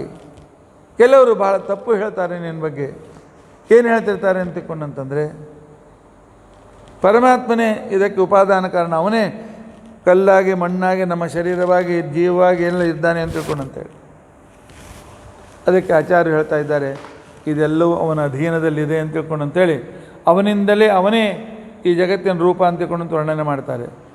ಕರ್ಮ ಕರ್ತೃಕ್ರಿಯಾದೀನಾಂ, ಕರ್ಮ ಗಡಿಗೆ ಮಾಡುವ ಕ್ರಿಯೆ, ಕರ್ತ ಕುಂಬಾರ, ನಡೀತಕ್ಕಂಥದ್ದು ತಿರುಗುವಿಕೆ, ಆನಂತರ ಸತಾವೃತ್ತಿ ತಥೈವ ಚ ಅದಕ್ಕೆ ಆಕಾರ ಕೊಡುವಿಕೆ, ಎಲ್ಲವೂ ಭಗವಂತನ ಅಧೀನವಾಗಿದೆ. ಏನು ಹೆಂಗೆ ಹೇಳ್ತೀರಿ ಅಂತಂದರೆ ಮಣ್ಣು ಜಿಗಟಾಗಬೇಕಾಗಿದ್ದರೆ, ಕೆಸರಾಗಿ ಜಿಗಟಾಗಬೇಕಾಗಿದ್ದರೆ ಪರಮಾತ್ಮ ಬೇಕು. ಗಡಿಗೆ ತಿರುಗಬೇಕಾಗಿದ್ದರೆ ಕುಂಬಾರನನ್ನು ಹುಟ್ಟಿಸುವ ಭಗವಂತ ಬೇಕು. ತಿರುಗಣೆಯನ್ನು ತಿರುಗಿಸ್ತಕ್ಕಂಥ ವೇಗವನ್ನು ಕೊಡ್ತಕ್ಕಂಥವನು ಭಗವಂತನೇ. ಜಗತ್ತಿನಲ್ಲಿ ಏನು ಕ್ರಿಯೆಗಳು ನಡೀತಾ ಇದೆ ಆ ಭಗವಂತನಿಂದಲೇ ಈ ಕ್ರಿಯೆಗಳು ನಡೀತಾ ಇದೆ. ನಿಮಿತ್ತ ಕಾರಣನಾಗಿ ಪರಮಾತ್ಮ ತಾನು ಹೊಸ ವಸ್ತುಗಳಿಂದ ಅಲ್ಲ, ಇದ್ದ ವಸ್ತುಗಳನ್ನು ಸಂಯೋಜನೆ ಮಾಡಿ ಹೊಸ ಆಕೃತಿಯನ್ನು ಪರಮಾತ್ಮ ಕೊಡ್ತಾನೆ. ಆದ್ದರಿಂದಾಗಿ ಆದರೂ ಅನಂತ ರೂಪ ತೆಗೆದುಕೊಂಡು ಪ್ರತಿಯೊಂದು ವಸ್ತುವಿನಲ್ಲಿ ವ್ಯಾಪ್ತನಾಗಿದ್ದಾನೆ. ಸರ್ವತ್ರ ವ್ಯಾಪ್ತಿತ್ವ ಪರಮಾತ್ಮನ ಅತ್ಯಂತ ಶ್ರೇಷ್ಠ ಪರಮಗುಣ ಅಂತ ತಿಳ್ಕೊಂಡು ಅಂತೇಳಿ ಅನಿಸಿಕೊಳ್ತದೆ. ಆದರೆ ಎಷ್ಟೋ ಜನರು ಏನು ಹೇಳ್ತಾರೆ ಅಂತಕೊಂಡಂತಂದರೆ ಈ ಎಲ್ಲ ಕಾಲ್ಪನಿಕವಾಗಿರ್ತಕ್ಕಂಥ ವಿಶ್ವ ಅಂತ ತಿಳ್ಕೊಂಡಂತೇಳಿ ಮಾಯಾ ಮನಃ ಸಜತಿ ಕರ್ಮಮಯಂ ಬಲೀಯ ಕಾಲೇನ ಚೋದಿತ ಗುಣಾನ್ ಅನುಮತೆ ಚ ಪುಂಸಃ ಛಂದೋಮಯಂ ಯದಜಯಾರ್ಪಿತ ಷೋಡಶಾರಂ ಸಂಸಾರ ಚಕ್ರ ಅಜ ಕೋತಿ ತರೇತ್ವದನ್ಯ. ಪರಮಾತ್ಮ ಪ್ರಕೃತಿಯಲ್ಲಿ ಮಹಾಲಕ್ಷ್ಮಿಯ ಮುಖಾಂತರ ವಿಕೃತಿಯನ್ನು ಹುಟ್ಟಿಸಿ ಜಡವನ್ನು ಸೃಷ್ಟಿ ಮಾಡ್ತೀವಿ. ಆನಂತರ ಜೀವರ ಕರ್ಮಾನುಸಾರವಾಗಿ ಯೋಗ್ಯತಾನುಸಾರವಾಗಿ ಅವರಿಗೆ ರೂಪವನ್ನು ಕೊಡ್ತೀರಿ. ಕಾಲ ನಿಯಾಮಕನಾಗಿ ನೀನು ಆಯಾ ಕೆಲಸಗಳನ್ನು ಮಾಡಿಸ್ತಿ. ಸ್ವಾಮಿಯಾದ್ದರಿಂದ ಪ್ರಾರಬ್ಧ ಕರ್ಮಾನುಸಾರವಾದ ಫಲವನ್ನು ಕೊಡ್ತೀರಿ. ಈ ರೀತಿಯಾಗಿರ್ತಕ್ಕಂಥ ಸಂಪೂರ್ಣ ಏನು ಕ್ರಿಯೆ ನಡೆಯೋದಿಲ್ಲ, ಈ ಕ್ರಿಯೆಯನ್ನು ನೀನು ಮಾಡ್ತಾಯಿದ್ದಿ, ನೀನೇ ಮಾಡ್ತಾಯಿದ್ದಿ ಪರಮಾತ್ಮ. ಆದರೆ ಈ ಕ್ರಿಯೆಗಳಿಗೆ ಈ ರೀತಿಯಾಗಿ ಆಗೋದಕ್ಕೋಸ್ಕರ ಮನುಷ್ಯನಿಗೆ ಜೀವನಿಗೆ, ಹಾಗಾದರೆ ಜೀವನ ಜಡ ಏನು ಅಲ್ಲ, ಜೀವ ಜಡವನ್ನು ಆಶ್ರಿತ. ಜೀವನಿಗೆ ಜಡ ಕೊಡುವ ಆಶ್ರಯ ಯಾವುದು, ಆ ಜಡ ಯಾವುದು ಅಂತಂದರೆ ಲಿಂಗ ಶರೀರ. ಪರಮಾತ್ಮ ಅನಾದಿ ಕಾಲದಲ್ಲಿ ಲಿಂಗ ಶರೀರವನ್ನು ಕೊಟ್ಟುಬಿಟ್ಟಿದ್ದಾನೆ. ಆ ಲಿಂಗ ಶರೀರದಲ್ಲಿ ಇರ್ತಕ್ಕಂತಹ 16 ತತ್ವಗಳು, ಪಂಚ ಜ್ಞಾನೇಂದ್ರಿಯ, ಪಂಚ ಕರ್ಮೇಂದ್ರಿಯ, ಪಂಚ ತನ್ಮಾತ್ರ ಮತ್ತು ಮನಸ್ಸು, ಅದಕ್ಕೆ ಸಂಬಂಧಿಸಿರ್ತಕ್ಕಂಥ ದೇವತೆಗಳು, ಅದನ್ನು ನೇಮನ ಮಾಡ್ತಕ್ಕಂಥವ್ರು, ಈ 16 ಲಕ್ಷಣಗಳಿಂದ ಯುಕ್ತವಾದ ಈ ಶರೀರ, ಈ ಶರೀರವೇ ಇಂದ್ರಿಯಗಳಿಂದ ಏನೇನೂ ಕೆಲಸ ಮಾಡ್ತದೆ, ಒಳ್ಳೆ ಕೆಲಸವನ್ನು ಮಾಡ್ತದೆ, ಕೆಟ್ಟ ಕೆಲಸವನ್ನು ಮಾಡ್ತದೆ. ಅದಕ್ಕನುಸಾರವಾಗಿ ಸಂಸಾರದಲ್ಲಿ ಹಾಕಿ ಪರಮಾತ್ಮ ಅದರಲ್ಲಿಯೂ ಕೂಡ ಈ 10 ಇಂದ್ರಿಯಗಳಲ್ಲಿ ಮನಸ್ಸು ಅಂತೇನಿದೆ, ಇದು ಬಹಳ ಮಿಸ್ಚ್ಯೂಸ್. ಮನೇವ ಮನುಷ್ಯಾಣಂ ಕಾರಣಂ ಬಂಧ ಮೋಕ್ಷಯೋ. ಮನಸ್ಸು ಪರಮಾತ್ಮನಲ್ಲಿ ಏಕಾಗ್ರವಾಯಿತು, ಮೋಕ್ಷವನ್ನು ಪಡಿತೇವೆ. ಮನಸ್ಸು ಭೋಗದಲ್ಲಿ ಆಸಕ್ತವಾಯಿತು, ಸಂಸಾರ ನರಕಾದ ಅರ್ಥಗಳನ್ನು ಪಡಿತೇವೆ. ಆದ್ದರಿಂದ ಪರಮಾತ್ಮ ಈ ಮನಸ್ಸು ಮತ್ತು ಈ 10 ಇಂದ್ರಿಯಗಳು ತನ್ಮಾತ್ರಗಳಿಂದ ಕೂಡಿರ್ತಕ್ಕಂಥ ಪಂಚಮಹಾಭೂತಗಳಿಂದ ಕೂಡಿರ್ತಕ್ಕಂಥ ಈ ಏನು ಲಿಂಗ ಶರೀರ ಇದೆ, ಈ ಲಿಂಗ ಶರೀರದಲ್ಲಿ ನಡೆಯತಕ್ಕಂಥ ಪ್ರತಿಯೊಂದು ಕ್ರಿಯೆಗೆ ನೀನೇ ಪ್ರೇರಕನಾಗಿದ್ದೆ. ಲಿಂಗ ಶರೀರ ಕೊಟ್ಟು ನಮಗೆ ಸಂಸಾರದಲ್ಲಿ ಕಟ್ಟಿ ಹಾಕಿದವನು ನೀನೇ. ಲಿಂಗ ಶರೀರ ಭಂಗ ಮಾಡಿ ಮೋಕ್ಷವನ್ನು ಕೊಡ್ತಕ್ಕಂಥವ್ನು ನೀನೇ. ಆದ್ದರಿಂದ ನಿನ್ನನ್ನು ಆಶ್ರಯಿಸಿದರೆ ನಾವು ಮುಕ್ತರಾಗ್ತೇವೆ. ಆದರೆ ನಾವು ದಡ್ರಿದ್ದೀವಿ. ಈ ಸಾಹುಕಾರ ನಮ್ಮನ್ನು ಉದ್ಧಾರ ಮಾಡ್ತಾನೆ ಅಂತ ಅವನ ಸೇವೆ ಮಾಡ್ತೇವೆ. ಆನಂತರ ಹೆಂಡತಿ ಮಕ್ಕಳು ನಮ್ಮ ಉದ್ಧಾರ ಮಾಡ್ತಾರೆ ಅಂತ ಅವ್ರಿಗೋಸ್ಕರ ಹಗಲು ರಾತ್ರಿ ದುಡಿತೇವೆ. ಅಪ್ಪ ಅಮ್ಮ ಉದ್ಧಾರ ಮಾಡ್ತಾರೆ ಅಂತ ಅವ್ರ ಸೇವೆಯನ್ನು ಮಾಡ್ತೇವೆ. ಡಾಕ್ಟರ್ ಗುಣ ಮಾಡ್ತಾರೆ ಅಂದುಕೊಂಡಂತೆ ಔಷಧಿಗೆ ಹೋಗ್ತೇವೆ. ಆದರೆ ಅವರೆಲ್ಲರಿಗೂ ಪ್ರೇರಕನಾಗಿ ಔಷಧದಲ್ಲಿದ್ದು ಗುಣ ಮಾಡುವನು ಅವನೇ, ಡಾಕ್ಟರ್ಗೆ ಪ್ರೇರಣೆ ಮಾಡ್ತಕ್ಕಂಥವನು ಅವನೇ, ತಂದೆ ತಾಯಿಗಳಿಗೆ ಪ್ರೇರಣೆ ಮಾಡ್ತಕ್ಕಂಥವನು ಅವನೇ. ಅವನನ್ನು ಮರೆತು ಬಿಡ್ತೇವೆ. ಬಂಧಕೋ ಭವಪಾಶೇನ ಭವಪಾಶಾಚ್ಯ ಮೋಚಕ. ಸಂಸಾರದ ಗಂಟನ್ನು ಹಾಕಿ ಕಟ್ಟುವನು ಮಹಾಲಕ್ಷ್ಮಿ ಕಡೆಯಿಂದ ಕಟ್ಟಿಸ್ತಾನೆ ಪರಮಾತ್ಮ. ಆಗ ಮಹಾಲಕ್ಷ್ಮಿಗೆ ಹೇಳಿ ಬಿಡಿಸ್ತಾನೆ. ನಮ್ಮನ್ನು ಸಂಸಾರದಲ್ಲಿ ಕಟ್ಟಿ ಹಾಕುವನು ಪರಮಾತ್ಮ ನೀನೇ, ಬಿಡಿಸುವವನು ನೀನೇ. ಅಂದೇನಾಯಿತು, ಜಗತ್ತಿಗೆ ನಿಮಿತ್ತ ಕಾರಣ ಪರಮಾತ್ಮ, ಮುಖ್ಯ ಆಶ್ರಯ ಪರಮಾತ್ಮ. ಅವನ ಅನುಗ್ರಹದಿಂದಲೇ ನಾವು ದುಃಖದಿಂದ ದೂರ ಆಗ್ತೇವೆ. ಅಷ್ಟೇ ಅಲ್ಲ, ನಮ್ಮನ್ನು ಮುಕ್ತನನ್ನಾಗಿ ಮಾಡ್ತಕ್ಕಂಥವನು ಅವನೇ. ಭಯಕೃತ್ ಭಯನಾಶನ. ಸಂಸಾರ ಕೊಟ್ಟು ಭಯವನ್ನು ಕೊಟ್ಟವನು ಅವನೇ. ತನ್ನನ್ನು ಸ್ತೋತ್ರ ಮಾಡಿರ್ತಕ್ಕಂಥವರಿಗೆ ಮೋಚಕನು ಅವನೇ, ಭಯನಾಶನನು ಅವನೇ ಆಗಿದ್ದಾನೆ. ಇದನ್ನು ತಿಳಿದುಕೊಂಡು ಮನುಷ್ಯ ದೇವರಿಗೆ ಶರಣು ಹೋಗೋದನ್ನು ಕಲಿಬೇಕು. ಸುಮ್ಮನೆ ನಮ್ಮಲ್ಲಿ ಟೆನ್ಷನ್, ಹೈಪರ್ ಟೆನ್ಷನ್ ಮಾಡಿಕೊಡು, ಮುಂದೇನು, ಮುಂದಾದರೆ ಏನು, ಹಾಗಾದರೆ ಏನು, ನನ್ನ ಮಗ ಪಾಸಾಗಿಲ್ಲ ಮುಂದೇನು, ನೌಕರಿ ಸಿಗಲಿಕ್ಕತ್ತಿಲ್ಲ ಏನು, ಮಗಳಿಗೆ 25 ವರ್ಷ ಆಯಿತು ಇನ್ನೂ ಹೊರ ಸಿಕ್ಕಲ್ಲ ಏನು. ಭಗವಂತನಿಗೆ ಶರಣು ಹೋಗಿ. ಪರಮಾತ್ಮ ಇವರನ್ನು ಕೊಟ್ಟವನು ನೀನೇ, ಇವರಿಗೆ ಅನುಕೂಲ ಮಾಡಿಕೊಡ್ತಕ್ಕಂಥವನು ನೀನೇ. ನಮ್ಮದೇನಾದರೂ ಪಾಪ ಇದ್ದರೆ ನಾವೆಲ್ಲರೂ ಪ್ರಾರ್ಥನೆ ಮಾಡ್ತೇವೆ, ಆ ಪಾಪನ ದೂರ ಮಾಡು, ಕೆಲಸ ಮಾಡಿಕೊಡು. ಭಗವಂತನಿಗೆ ಶರಣು ಹೋಗಬೇಕಾಗಿರ್ತಕ್ಕಂಥದ್ದು ಸರಿ. ಓಹೋ, ದೇವರು ಇಷ್ಟೆಲ್ಲ ಇನ್ವಾಲ್ವ್ ಆಗಿದ್ದಾನಾ? ಒಳಗಿದ್ದು ಪ್ರೇರಣೆ ಮಾಡುವನವನೇನೆ. ಆ ಮಣ್ಣಿನಲ್ಲಿದ್ದು ಅದಕ್ಕೆ ಮುದ್ದೆ ಆಗುವಂತೆ ಮಾಡ್ತಕ್ಕಂಥವನು ಎಲ್ಲ ಕಡೆಯಲ್ಲಿ ಎಲ್ಲ ಕಡೆ ವ್ಯಾಪ್ತನಾಗಿದ್ದಾನೆ. ಹೌದು, ಹಾಗಾದರೆ ಅವನು ಕೂಡ ನಮ್ಮಂತೆ ನಮ್ಮ ಜೊತೆಗಿದ್ದದರಿಂದಾಗಿ ಆ ಗುಣಗಳಿಂದ ಪೀಡಿತನಾಗಿರ್ಬೋದಲ್ಲ. ಹೇಗೆ ದೇಹಕ್ಕೆ ದುಃಖ ಆದರೆ ನನಗೆ ದುಃಖ, ಜೀವನಿಗೆ ದುಃಖ ಆಗ್ತದೆ, ಜೀವನಿಗೆ ದುಃಖ ಆದರೆ ಒಳಗಿದ್ದು ಪರಮಾತ್ಮನಿಗೆ ದುಃಖ ಆಗಬೇಕಲ್ಲ. ಅದಕ್ಕೋಸ್ಕರ ಹೇಳ್ತಾರೆ, ಇಲ್ಲ, ಪರಮಾತ್ಮನಿಗೆ ಅಭಿಮಾನವನ್ನೇ ಇಲ್ಲ, ನಮಗೆ ದುಃಖ ಆಗೋದು ಅಭಿಮಾನದಿಂದ. ಮತ್ತು ಪ್ರಕೃತಿಯ ಗುಣಕ್ಕೆ ಸಂಬಂಧ ಇಲ್ಲ. ಪ್ರಕೃತಿಯ ಗುಣಕ್ಕೆ ಪ್ರೇರಕನು ಅವನು. ಸತ್ವಮ್ಯ ನಿತ್ಯ ವಿಜಿತಾತ್ಮ ಗುಣಸ್ವಧಾಮ್ನ. ಪರಮಾತ್ಮ ನೀನು ನಿತ್ಯ, ನಿನ್ನ ಮಹಾನ್ ಸಾಮರ್ಥ್ಯದಿಂದ ಪ್ರಾಕೃತ ಗುಣರಹಿತನಾಗಿರ್ತಕ್ಕಂಥವನು. ಕಾಲೋ ವಶೀಕೃತ ವಿಸೃಜ್ಯ ವಿಸರ್ಗ ಶಕ್ತಿ. ಕಾಲನಾಮಕನಾಗಿದ್ದುಕೊಂಡು ಸೃಷ್ಟಿ ಮಾಡ್ತಿ, ಪಾಲನೆ ಮಾಡ್ತಿ, ಲಯ ಮಾಡ್ತಿ, ನಿಯಮನ ಮಾಡ್ತಿ. ಹೇಗೆ ಎಲ್ಲ ನಿನ್ನ ಕೈಲಿದೆ. ಚಕ್ರೇ ವಿಶಿಷ್ಟಂ ಅಜಯೇಶ್ವರ ಷೋಡಚಾರೆ. ಇಷ್ಟು ಸ್ವತಂತ್ರ ನೀನು ಪರಮಾತ್ಮ, ಬಿಂದಾಸ್. ಆದರೆ ನಾನು ನನ್ನ ಸ್ಥಿತಿಯನ್ನು ನೋಡು, ಈ 16 ಗುಣಗಳಿಂದ ಯುಕ್ತವಾದ ಲಿಂಗ ಶರೀರದಿಂದ ಬಿದ್ದು ಅದರಿಂದಾಗಿ ಮತ್ತೆ ಈ ಸ್ಥೂಲ ಶರೀರ ಪಡೆದು ಇಲ್ಲಿ ಕರ್ಮ ಮಾಡಿ ಮತ್ತೆ ಪುನಃ ದಿವಸಕ್ಕೆ 10 ಜನ್ಮ ಬರೋಟ್ಟು ಪಾಪ ಮಾಡಿ ಮತ್ತೆ ಅದನ್ನು ಅನುಭವಿಸ್ತಾ ಇರತಕ್ಕಂಥವನು ನೀನೆಲ್ಲಿ, ನಾನೆಲ್ಲಿ? ಶರಣು ಬಂದಿದ್ದೇನೆ, ಉದ್ಧಾರ ಮಾಡಿ ಪರಮಾತ್ಮ ಅಂತ. ಅಲ್ಲ, ಮತ್ತು ಪರಮಾತ್ಮನಿಗೆ ಈ ಕೆಲಸ ಮಾಡಿದರೆ ಯಾರಾದರೂ ಅಡ್ಡಿ ಮಾಡಿದರೆ, ನಮ್ಮನ್ನು ಉದ್ಧಾರ ಮಾಡೋದಕ್ಕೋಸ್ಕರ ಅಡ್ಡಿ ಮಾಡಿದರೆ, ಆ ಚೀಫ್ ಮಿನಿಸ್ಟರನ್ನು ಕೆಲಸ ಮಾಡ್ತಾನೆ ನಿಂತುಕೊಂಡು ಅಂತೇಳಿ ಸೆಕ್ಯೂರಿಟಿಯನ್ನು ಸಸ್ಯ ಮಾಡಿ ಅವನ ಮುಖಾಂತರ ಮೀಡಿಯೇಟರ್ಗೆ ಲಂಚ ಕೊಟ್ಟು, ಆ ನಂತರ ಅಲ್ಲಿ ಕ್ಲಾರ್ಕ್ಗೆ ಕೊಟ್ಟು ನಮ್ಮ ಫೈಲು ಆ ಚೀಫ್ ಮಿನಿಸ್ಟರ್ ಟೇಬಲ್ಗೆ ಹೋಗುವಂತೆ ಮಾಡಿ ಆಗಿದೆ. ಇನ್ನು ಸಿಗ್ನೇಚರ್ ಆಗೋದು ಬಾಕಿ ಇದೆ. ಇವತ್ತು ಫೈಲ್ ಹೋಗಿದೆ ಒಂದು ಟೇಬಲ್ ಮೇಲೆ, ಇವತ್ತು ರಾತ್ರಿಯೇ ಗೌರ್ಮೆಂಟ್ ಬಿದ್ದೋಯ್ತು. ಯಾರೋ ಜೊತೆಗಿದ್ದವರು ವಾಪಸ್ ತೆಗೆದುಕೊಂಡ್ಬಿಟ್ರು. ಆ ನಂತರ ಹೋಯ್ತು. ಹಾಗೆ ದೇವರನ್ನು ಜನ್ಮಾಂತರ ಭಕ್ತಿ ಮಾಡಿ ಅವನನ್ನೇ ಹಗಲು ರಾತ್ರಿ ಪಾನ್ ಮಾಡಿ ನಾವು ಮೋಕ್ಷಕ್ಕೆ ಹೋಗುವಷ್ಟರಲ್ಲಿ ಆ ದೇವರು ಚೇಂಜ್ ಆಗಿಬಿಟ್ರೆ, ಆ ದೇವರನ್ನು ಯಾರಾದರೂ ಬೀಳಿಸಿ ಹೊಸ ದೇವರು ಬಂದರೆ, ಪ್ರಹ್ಲಾದಂತಾನೆ ಈ ರೀತಿ ವಿಚಾರ ಮಾಡೋದೇ ಮೂರ್ಖತನ ಅಲ್ಲ. ಪರಮಾತ್ಮ ಸರ್ವೋತ್ತಮನಾಗಿದ್ದೀರಿ. ಯಾಕೆ ಏನು ಸರ್ವೋತ್ತಮ? ನಿನ್ನ ಸರ್ವೋತ್ತಮದ ವೈಶಿಷ್ಟ್ಯವನ್ನು ನಾನು ನೋಡಿದ್ದೇನೆ. ದೃಷ್ಟಾಮಯ ದಿವಿ ವಿಭೋ ಕಿಲ ದೃಷ್ಟ್ಯಪಾನಂ. ನಾನು ಜಗತ್ತಿನಲ್ಲಿ ಬೇಕಾದಷ್ಟು ನೋಡಿ, ದೇವತೆಗಳ ಸಾವಿರಾರು ಮನ್ವಂತರದವರೆಗೂ ಜೀವಿತ ಇರುವ ದೇವತೆಗಳನ್ನು ಕೂಡ ನೋಡಿದ್ದೇನೆ, ದೀರ್ಘಾಯುಗಳನ್ನು ನೋಡಿದ್ದೇನೆ, ಅವರ ಮಹಾ ತೇಜಸ್ಸನ್ನು ನೋಡಿದ್ದೇನೆ, ಮಹಾಪರಾಕ್ರಮವನ್ನು ನೋಡಿದ್ದೇನೆ. ಇಂಥ ದೇವತೆಗಳು ಕೂಡ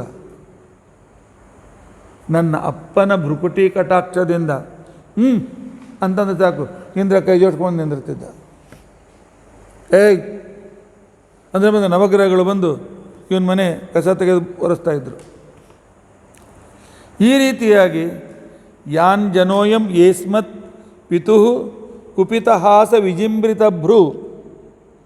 ನಮ್ಮ ಅಪ್ಪ ಸ್ವಲ್ಪ ಸಿಟ್ಟಿನಿಂದ ಹುಬ್ಬಾರಿಸಿದರೆ ಸಾಕು, ಎಲ್ಲ ದೇವತೆಗಳು ಅವನ ಸೇವೆ ಮಾಡ್ತಾಯಿದ್ರು. ಇಷ್ಟೆಲ್ಲ ವೈಭವ. ಆದರೆ ಅಂಥ ನಮ್ಮ ಅಪ್ಪನನ್ನು ಕೂಡ ನೀನು ಲುಲಿತಾಹ ಸತುತೆ ನಿರಸ್ತಃ, ಅವನನ್ನು ಕೊಂದು ಹಾಕಿದೆಯಲ್ಲ. ಬ್ರಹ್ಮದೇವರವರ ಕೊಟ್ಟಿರ್ತಕ್ಕಂಥ ಕೊಂದು ಹಾಕಿದ್ದೆ, ಅದನ್ನೇನೇ ಸರ್ವೋತ್ತಮಲ್ಲೇನು? ಉಳಿದವ್ರಿಗೆ ಯಾರಿಗೂ ಆಗಿದ್ದಿಲ್ಲ. ವರ ಕೊಟ್ಟ ಬ್ರಹ್ಮದೇವರು ವರದಲ್ಲಿ ಸಿಕ್ಕೊಂಡು ಬಿದ್ದಿದ್ರು, ತಾವೇ ವರ ಕೊಟ್ಟಿದ್ದರು, ಏನು ಮಾಡುವಂತಿಲ್ಲ. ಆ ಬ್ರಹ್ಮದೇವರ ವರವನ್ನು ಮುರಿದು ಬ್ರಹ್ಮದೇವರಿಗೂ ಸಂತೋಷವಾಗುವಂತೆ ಮಾಡಿ ನಮ್ಮ ಅಪ್ಪನನ್ನು ಸಂಹಾರ ಮಾಡಿರ್ತಕ್ಕಂಥ ವ್ಯಕ್ತಿ ನೀನು ಸರ್ವೋತ್ತಮನಲ್ವೇ? ಭಗವಂತನು ಸರ್ವೋತ್ತಮ ಅಂತ ತಿಳ್ಕೊಂಡಂತ ಅನ್ನೋದು ಈ ಉದಾಹರಣೆಯಿಂದ ಅರ್ಥ ಮಾಡಬೇಕು ಅಂತ ತಿಳ್ಕೊಂಡಂದಿದ್ದಾರೆ. ಹಾಗಾದರೆ ಇಷ್ಟು ತಿಳಿದುಕೊಂಡು ಏನು ಮಾಡಬೇಕು? ಇಷ್ಟೆಲ್ಲ ತಿಳಿದುಕೊಂಡಿವಿ. ಏನೇನು ತಿಳಿದುಕೊಂಡಿದ್ದೇವೆ ರಿವಿಷನ್ ಮಾಡೋಣಲ್ಲ. 1-2 ನಿಮಿಷದಲ್ಲಿ ರಿವಿಷನ್ ಮಾಡಿ ಮುಗಿಸೋಣ. ಮೊಟ್ಟ ಮೊದಲು ನಾವು ತಿಳಿದುಕೊಂಡದ್ದೇನು ಅಂತ ತಿಳ್ಕೊಂಡಂತಂದರೆ, ಪರಮಾತ್ಮ ಸಾಮಾನ್ಯ ವ್ಯಕ್ತಿಗಳು ಅಂತಃಕರಣ ಪುರಸ್ಸರವಾದ ಪ್ರಾರ್ಥನೆ ಮಾಡಿದರೆ ಒಲಿತಾನೆ, ಗಜೇಂದ್ರ ಮೇಲೆ ಒಲಿದಂತೆ. ಆ ಪರಮಾತ್ಮನನ್ನು ಒಲಿಸುವುದಕ್ಕೋಸ್ಕರ ಇರತಕ್ಕಂಥ ಮುಖ್ಯ ಸಾಧನ ಭಕ್ತಿ. ನಂಬರ್ 2. ನಂಬರ್ 3, ಪರಮಾತ್ಮ ನಿತ್ಯ ತೃಪ್ತ ಬಿಂಬ, ಅವನ ಅಧೀನರು ನಾವು.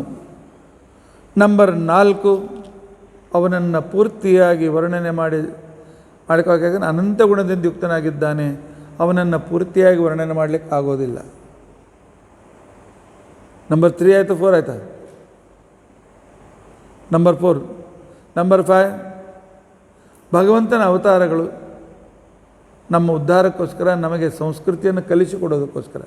ಬರೀ ನರಸಿಂಹದೇವರು ಹಿರಣ್ಯಕಶಿಪುವನ್ನು ಕೊಂದ ಅಂತ ತಿಳ್ಕೊಂಡಂತೆ ಎಷ್ಟೇ ತಿಳ್ಕೊಳ್ಬೇಡಿ. ಪರಮಾತ್ಮ ಹಿರಣ್ಯಕಶಿಪುವನ್ನು ಕೊಂದು ಪ್ರಹ್ಲಾದನ ಉದ್ಧಾರ ಮಾಡಿದ. ಹಿರಣ್ಯಕಶಿಪು ಅಂತಂದರೆ ಹಿರಣ್ಯ ಅಂದರೆ ಬಂಗಾರ, ಕಶಿಪು ಅಂದರೆ ತಲೆದೆಂಬು, ಅಂದರೆ ಲಕ್ಸುರಿಯಸ್ ಲೈಫ್ನಲ್ಲಿದ್ದುಕೊಂಡು ಜನರನ್ನು ಪೀಡಿಸ್ತಕ್ಕಂಥವರನ್ನು ಪರಮಾತ್ಮ ನಾಶಪಡಿಸ್ತಾನೆ, ಭಕ್ತರನ್ನು ಉದ್ಧಾರಪಡಿಸ್ತಾನೆ. ಈ ರೀತಿಯಾಗಿ ಅವನ ಅವತಾರ ಅರ್ಥ ಮಾಡಿಕೊಳ್ಳಬೇಕು. ಆನಂತರ ಅಹಿಂಸಾ, ಕಾಮಕ್ರೋಧ ಲೋಭ ಮದಗಳು ನಮ್ಮನ್ನು ಪೀಡಿಸದಂತೆ ನೋಡಿಕೊಳ್ಳಬೇಕು. ಇದು ನಮ್ಮ ಆಂತರಿಕ ಅಹಿಂಸೆ. ಬಾಹ್ಯ ಹಿಂಸೆ ದುಷ್ಟರನ್ನು ಸಂಹಾರ ಮಾಡೋದೇ ಬಾಹ್ಯ ಹಿಂಸೆ. ಅಹಿಂಸಾ ಅಸಾಧು ಹಿಂಸಾ ಸ್ಯಾತ್ ಮೋದೇತ ಸಾಧುರೂಪಿ ವೃಶ್ಚಿಕ ಸರ್ಪಹತ್ಯ. ನಾವು ಅಪ್ಪನಕ್ಕೊಂದು ಭಾಳ ಒಳ್ಳೇದು ಮಾಡಿದೆ, ಹಾವುಗಳನ್ನು ಮತ್ತು ಚೇಳುಗಳನ್ನು ಹೇಗೆ ಕೊಲ್ಲಬೇಕು, ದುಷ್ಟರನ್ನು ಕೊಂದು ಒಳ್ಳೇದು ಮಾಡಿದ್ದೆ ಅಂತ ಹೇಳಿದ. ದೇವರಿಂದ ಭಯಪಡುವ ಕಾರಣವಿಲ್ಲ, ದೇವರನ್ನು ಭಯದಿಂದ ಪೂಜಿಸುವುದಲ್ಲ, ಭಗವಂತನನ್ನು ಪ್ರೀತಿಯಿಂದ ಪ್ರೀತಿಸಬೇಕು. ನಾನು ಸಂಖ್ಯೆ ಮರೆತು ಹೋದೆ, ನೀವೇ ಸಂಖ್ಯೆ ಹಚ್ಚಿಕೊಳ್ಳಿ. ಅದರ ನಂತರ ಸಂಸಾರ ಚಕ್ರ ನಮ್ಮಲ್ಲಿ ಏನೂ ಸುಖ ಕೊಡೋದಿಲ್ಲ, ಇದರಿಂದ ಹೊರಗೆ ಬೀಳ್ತಕ್ಕಂಥದ್ದನ್ನು ಚಿಂತನೆ ಮಾಡೋದು ಅತ್ಯಂತ ಅವಶ್ಯಕವಿದೆ. ಅದಕ್ಕೋಸ್ಕರ ಪರಮಾತ್ಮನಿಗೆ ದಾಸರಾಗಲಿಕ್ಕೆ ಪ್ರಯತ್ನಿಸಬೇಕು, ಭಗವಂತನನ್ನು ಸಕಲ ವಿಧದಿಂದಲೂ ಸೇವಿಸಬೇಕು. ಅಷ್ಟೇ ಅಲ್ಲ, ಯಥಾಶಕ್ತಿಯಾಗಿ ನಾವು ಭಾಗವತ ಮಹಾಭಾರತಾದಿಗಳನ್ನು ಕೇಳಿ ಆ ಪರಮಾತ್ಮನ ಉಪಕಾರವನ್ನು ಸ್ಮರಿಸೋದು, ಅವನನ್ನು ಸ್ತೋತ್ರ ಮಾಡುವುದು ಅಂತಂದ್ರೇನು, ಅವನ ಉಪಕಾರವನ್ನು ಸ್ಮರಿಸೋದು, ಅದು ಮಹತ್ವಪೂರ್ಣವಾಗಿರ್ತಕ್ಕಂಥದ್ದು. ಇದರ ನಂತರ ಮುಖ್ಯವಾಗಿರ್ತಕ್ಕಂಥದ್ದು ನಮ್ಮೆಲ್ಲರಿಗೂ ಆಶ್ರಯ ಪರಮಾತ್ಮ ಒಬ್ಬನೇ, ಅವನೇ ನಿತ್ಯನಾಗಿರ್ತಕ್ಕಂಥವನು. ಉಳಿದ ದೇವತೆಗಳು ಆಶ್ರಯರು, ಆದರೆ ಪರಮಾತ್ಮನ ಇಚ್ಛೆ ಆಜ್ಞೆಯಿಂದ. ಆದ್ದರಿಂದಾಗಿ ಈ ಸಂಸಾರವೂ ಕೂಡದಲ್ಲಿಯೂ ಕೂಡ ಏನಿದೆ ಅಂತಿಕೊಂಡಂತೆ ಇದೆ, ಸಂಸಾರದಲ್ಲಿ ನಡೀತಕ್ಕಂಥ ಪ್ರತಿಯೊಂದು ಕ್ರಿಯೆಗಳಿಗೂ ಆ ಪರಮಾತ್ಮನೇ ಪ್ರೇರಕ. ಜಗತ್ತಿಗೆ ನಿಮಿತ್ತ ಕಾರಣ ಪರಮಾತ್ಮ, ಅವನು ಉಪಾದಾನ ಕಾರಣ ಆಗೋದಿಲ್ಲ, ಅವನೇ ಪರಿಣತನಾಗಿ ಜಗತ್ತಾಗೋದಿಲ್ಲ. ತಾನು ಅಧ್ಯಕ್ಷನಾಗಿ ನಿಂತುಕೊಂಡು ಎಲ್ಲ ಕೆಲಸವನ್ನು ಮಾಡಿಸ್ತಾನೆ. ಈ ಸಂಸಾರವನ್ನು ಗೆಲ್ಲಬೇಕಾಗಿದ್ದರೆ ಪರಮಾತ್ಮನ ಅನುಗ್ರಹ ಒಂದೇ ಮುಖ್ಯವಾಗಿರ್ತಕ್ಕಂಥದ್ದು, ಬೇರೆ ಯಾವ ಸಾಧನೆ ಇಲ್ಲ. ಪರಮಾತ್ಮ ಪ್ರಾಕೃತ ಗುಣರಹಿತನಾಗಿದ್ದಾನೆ, ಅಚಿಂತ್ಯದ್ಭುತ ಸಾಮರ್ಥ್ಯದಿಂದ ಯುಕ್ತನಾಗಿದ್ದಾನೆ, ಅಪ್ರಾಕೃತ ಅನಂತ ಗುಣಗಳಿಂದ ಯುಕ್ತನಾಗಿದ್ದಾನೆ. ಇಂಥ ಪರಮಾತ್ಮ ಬ್ರಹ್ಮದೇವರ ವರದಿಂದ ತೃಪ್ತನಾಗಿರ್ತಕ್ಕಂಥ ಹಿರಣ್ಯಕಶಿಪುವನ್ನು ಸಂಹಾರ ಮಾಡಿದ, ಆದ್ದರಿಂದ ಸರ್ವೋತ್ತಮ. ಇಷ್ಟು ವಿಷಯಗಳನ್ನು ಇಲ್ಲಿವರೆಗೂ ಸುಮಾರು 16-17 ವಿಷಯಗಳನ್ನು ತಿಳಿದುಕೊಂಡಿದ್ದೇವೆ. ಪ್ರವಚನ ಇನ್ನೊಮ್ಮೆ ಕೇಳಿ, ಆ ರೀತಿಯಾಗಿರ್ತಕ್ಕಂಥ ಅವುಗಳನ್ನು ಸರಿಯಾಗಿ ಪ್ರತ್ಯೇಕವಾಗಿ ಬರೆದಿಡಿ. ಅಂದರೆ ನಾವು ನೆನಪು ಮಾಡಿಕೊಂಡು ಉಪಾಸನೆ ಮಾಡಲಿಕ್ಕೆ ಅನುಕೂಲವಾಗ್ತದೆ. ಕೇಳಿಬಿಡ್ತೀರಿ, ಆನಂದವಾಯಿತು, ಮರೆತು ಬಿಡ್ತೇವೆ. ಇಂಥ ಮಾಡಿದಲ್ಲಿ ಇನ್ನು ಮುಂದೆ ಪರಮಾತ್ಮನನ್ನು ಹೇಗೆ ಒಲಿಸಬೇಕು ಅಂತ ತಿಳ್ಕೊಂಡಂತ ಹೇಳಿ ಪ್ರಹ್ಲಾದರಾಜರು ತಮಗೆ ಮಾರ್ಗದರ್ಶನ ಮಾಡಿದ್ದನ್ನು ನಾಳಿನ ದಿವಸ ನಾವು ತಿಳಿದುಕೊಳ್ಳಲಿಕ್ಕೆ ಪ್ರಯತ್ನಿಸೋಣ. ಇತಿ ಅದ್ಯ ಕಥಾ ಪ್ರಸಕ್ತಿ. ಶ್ರೀಕೃಷ್ಣಾರ್ಪಣಮಸ್ತು.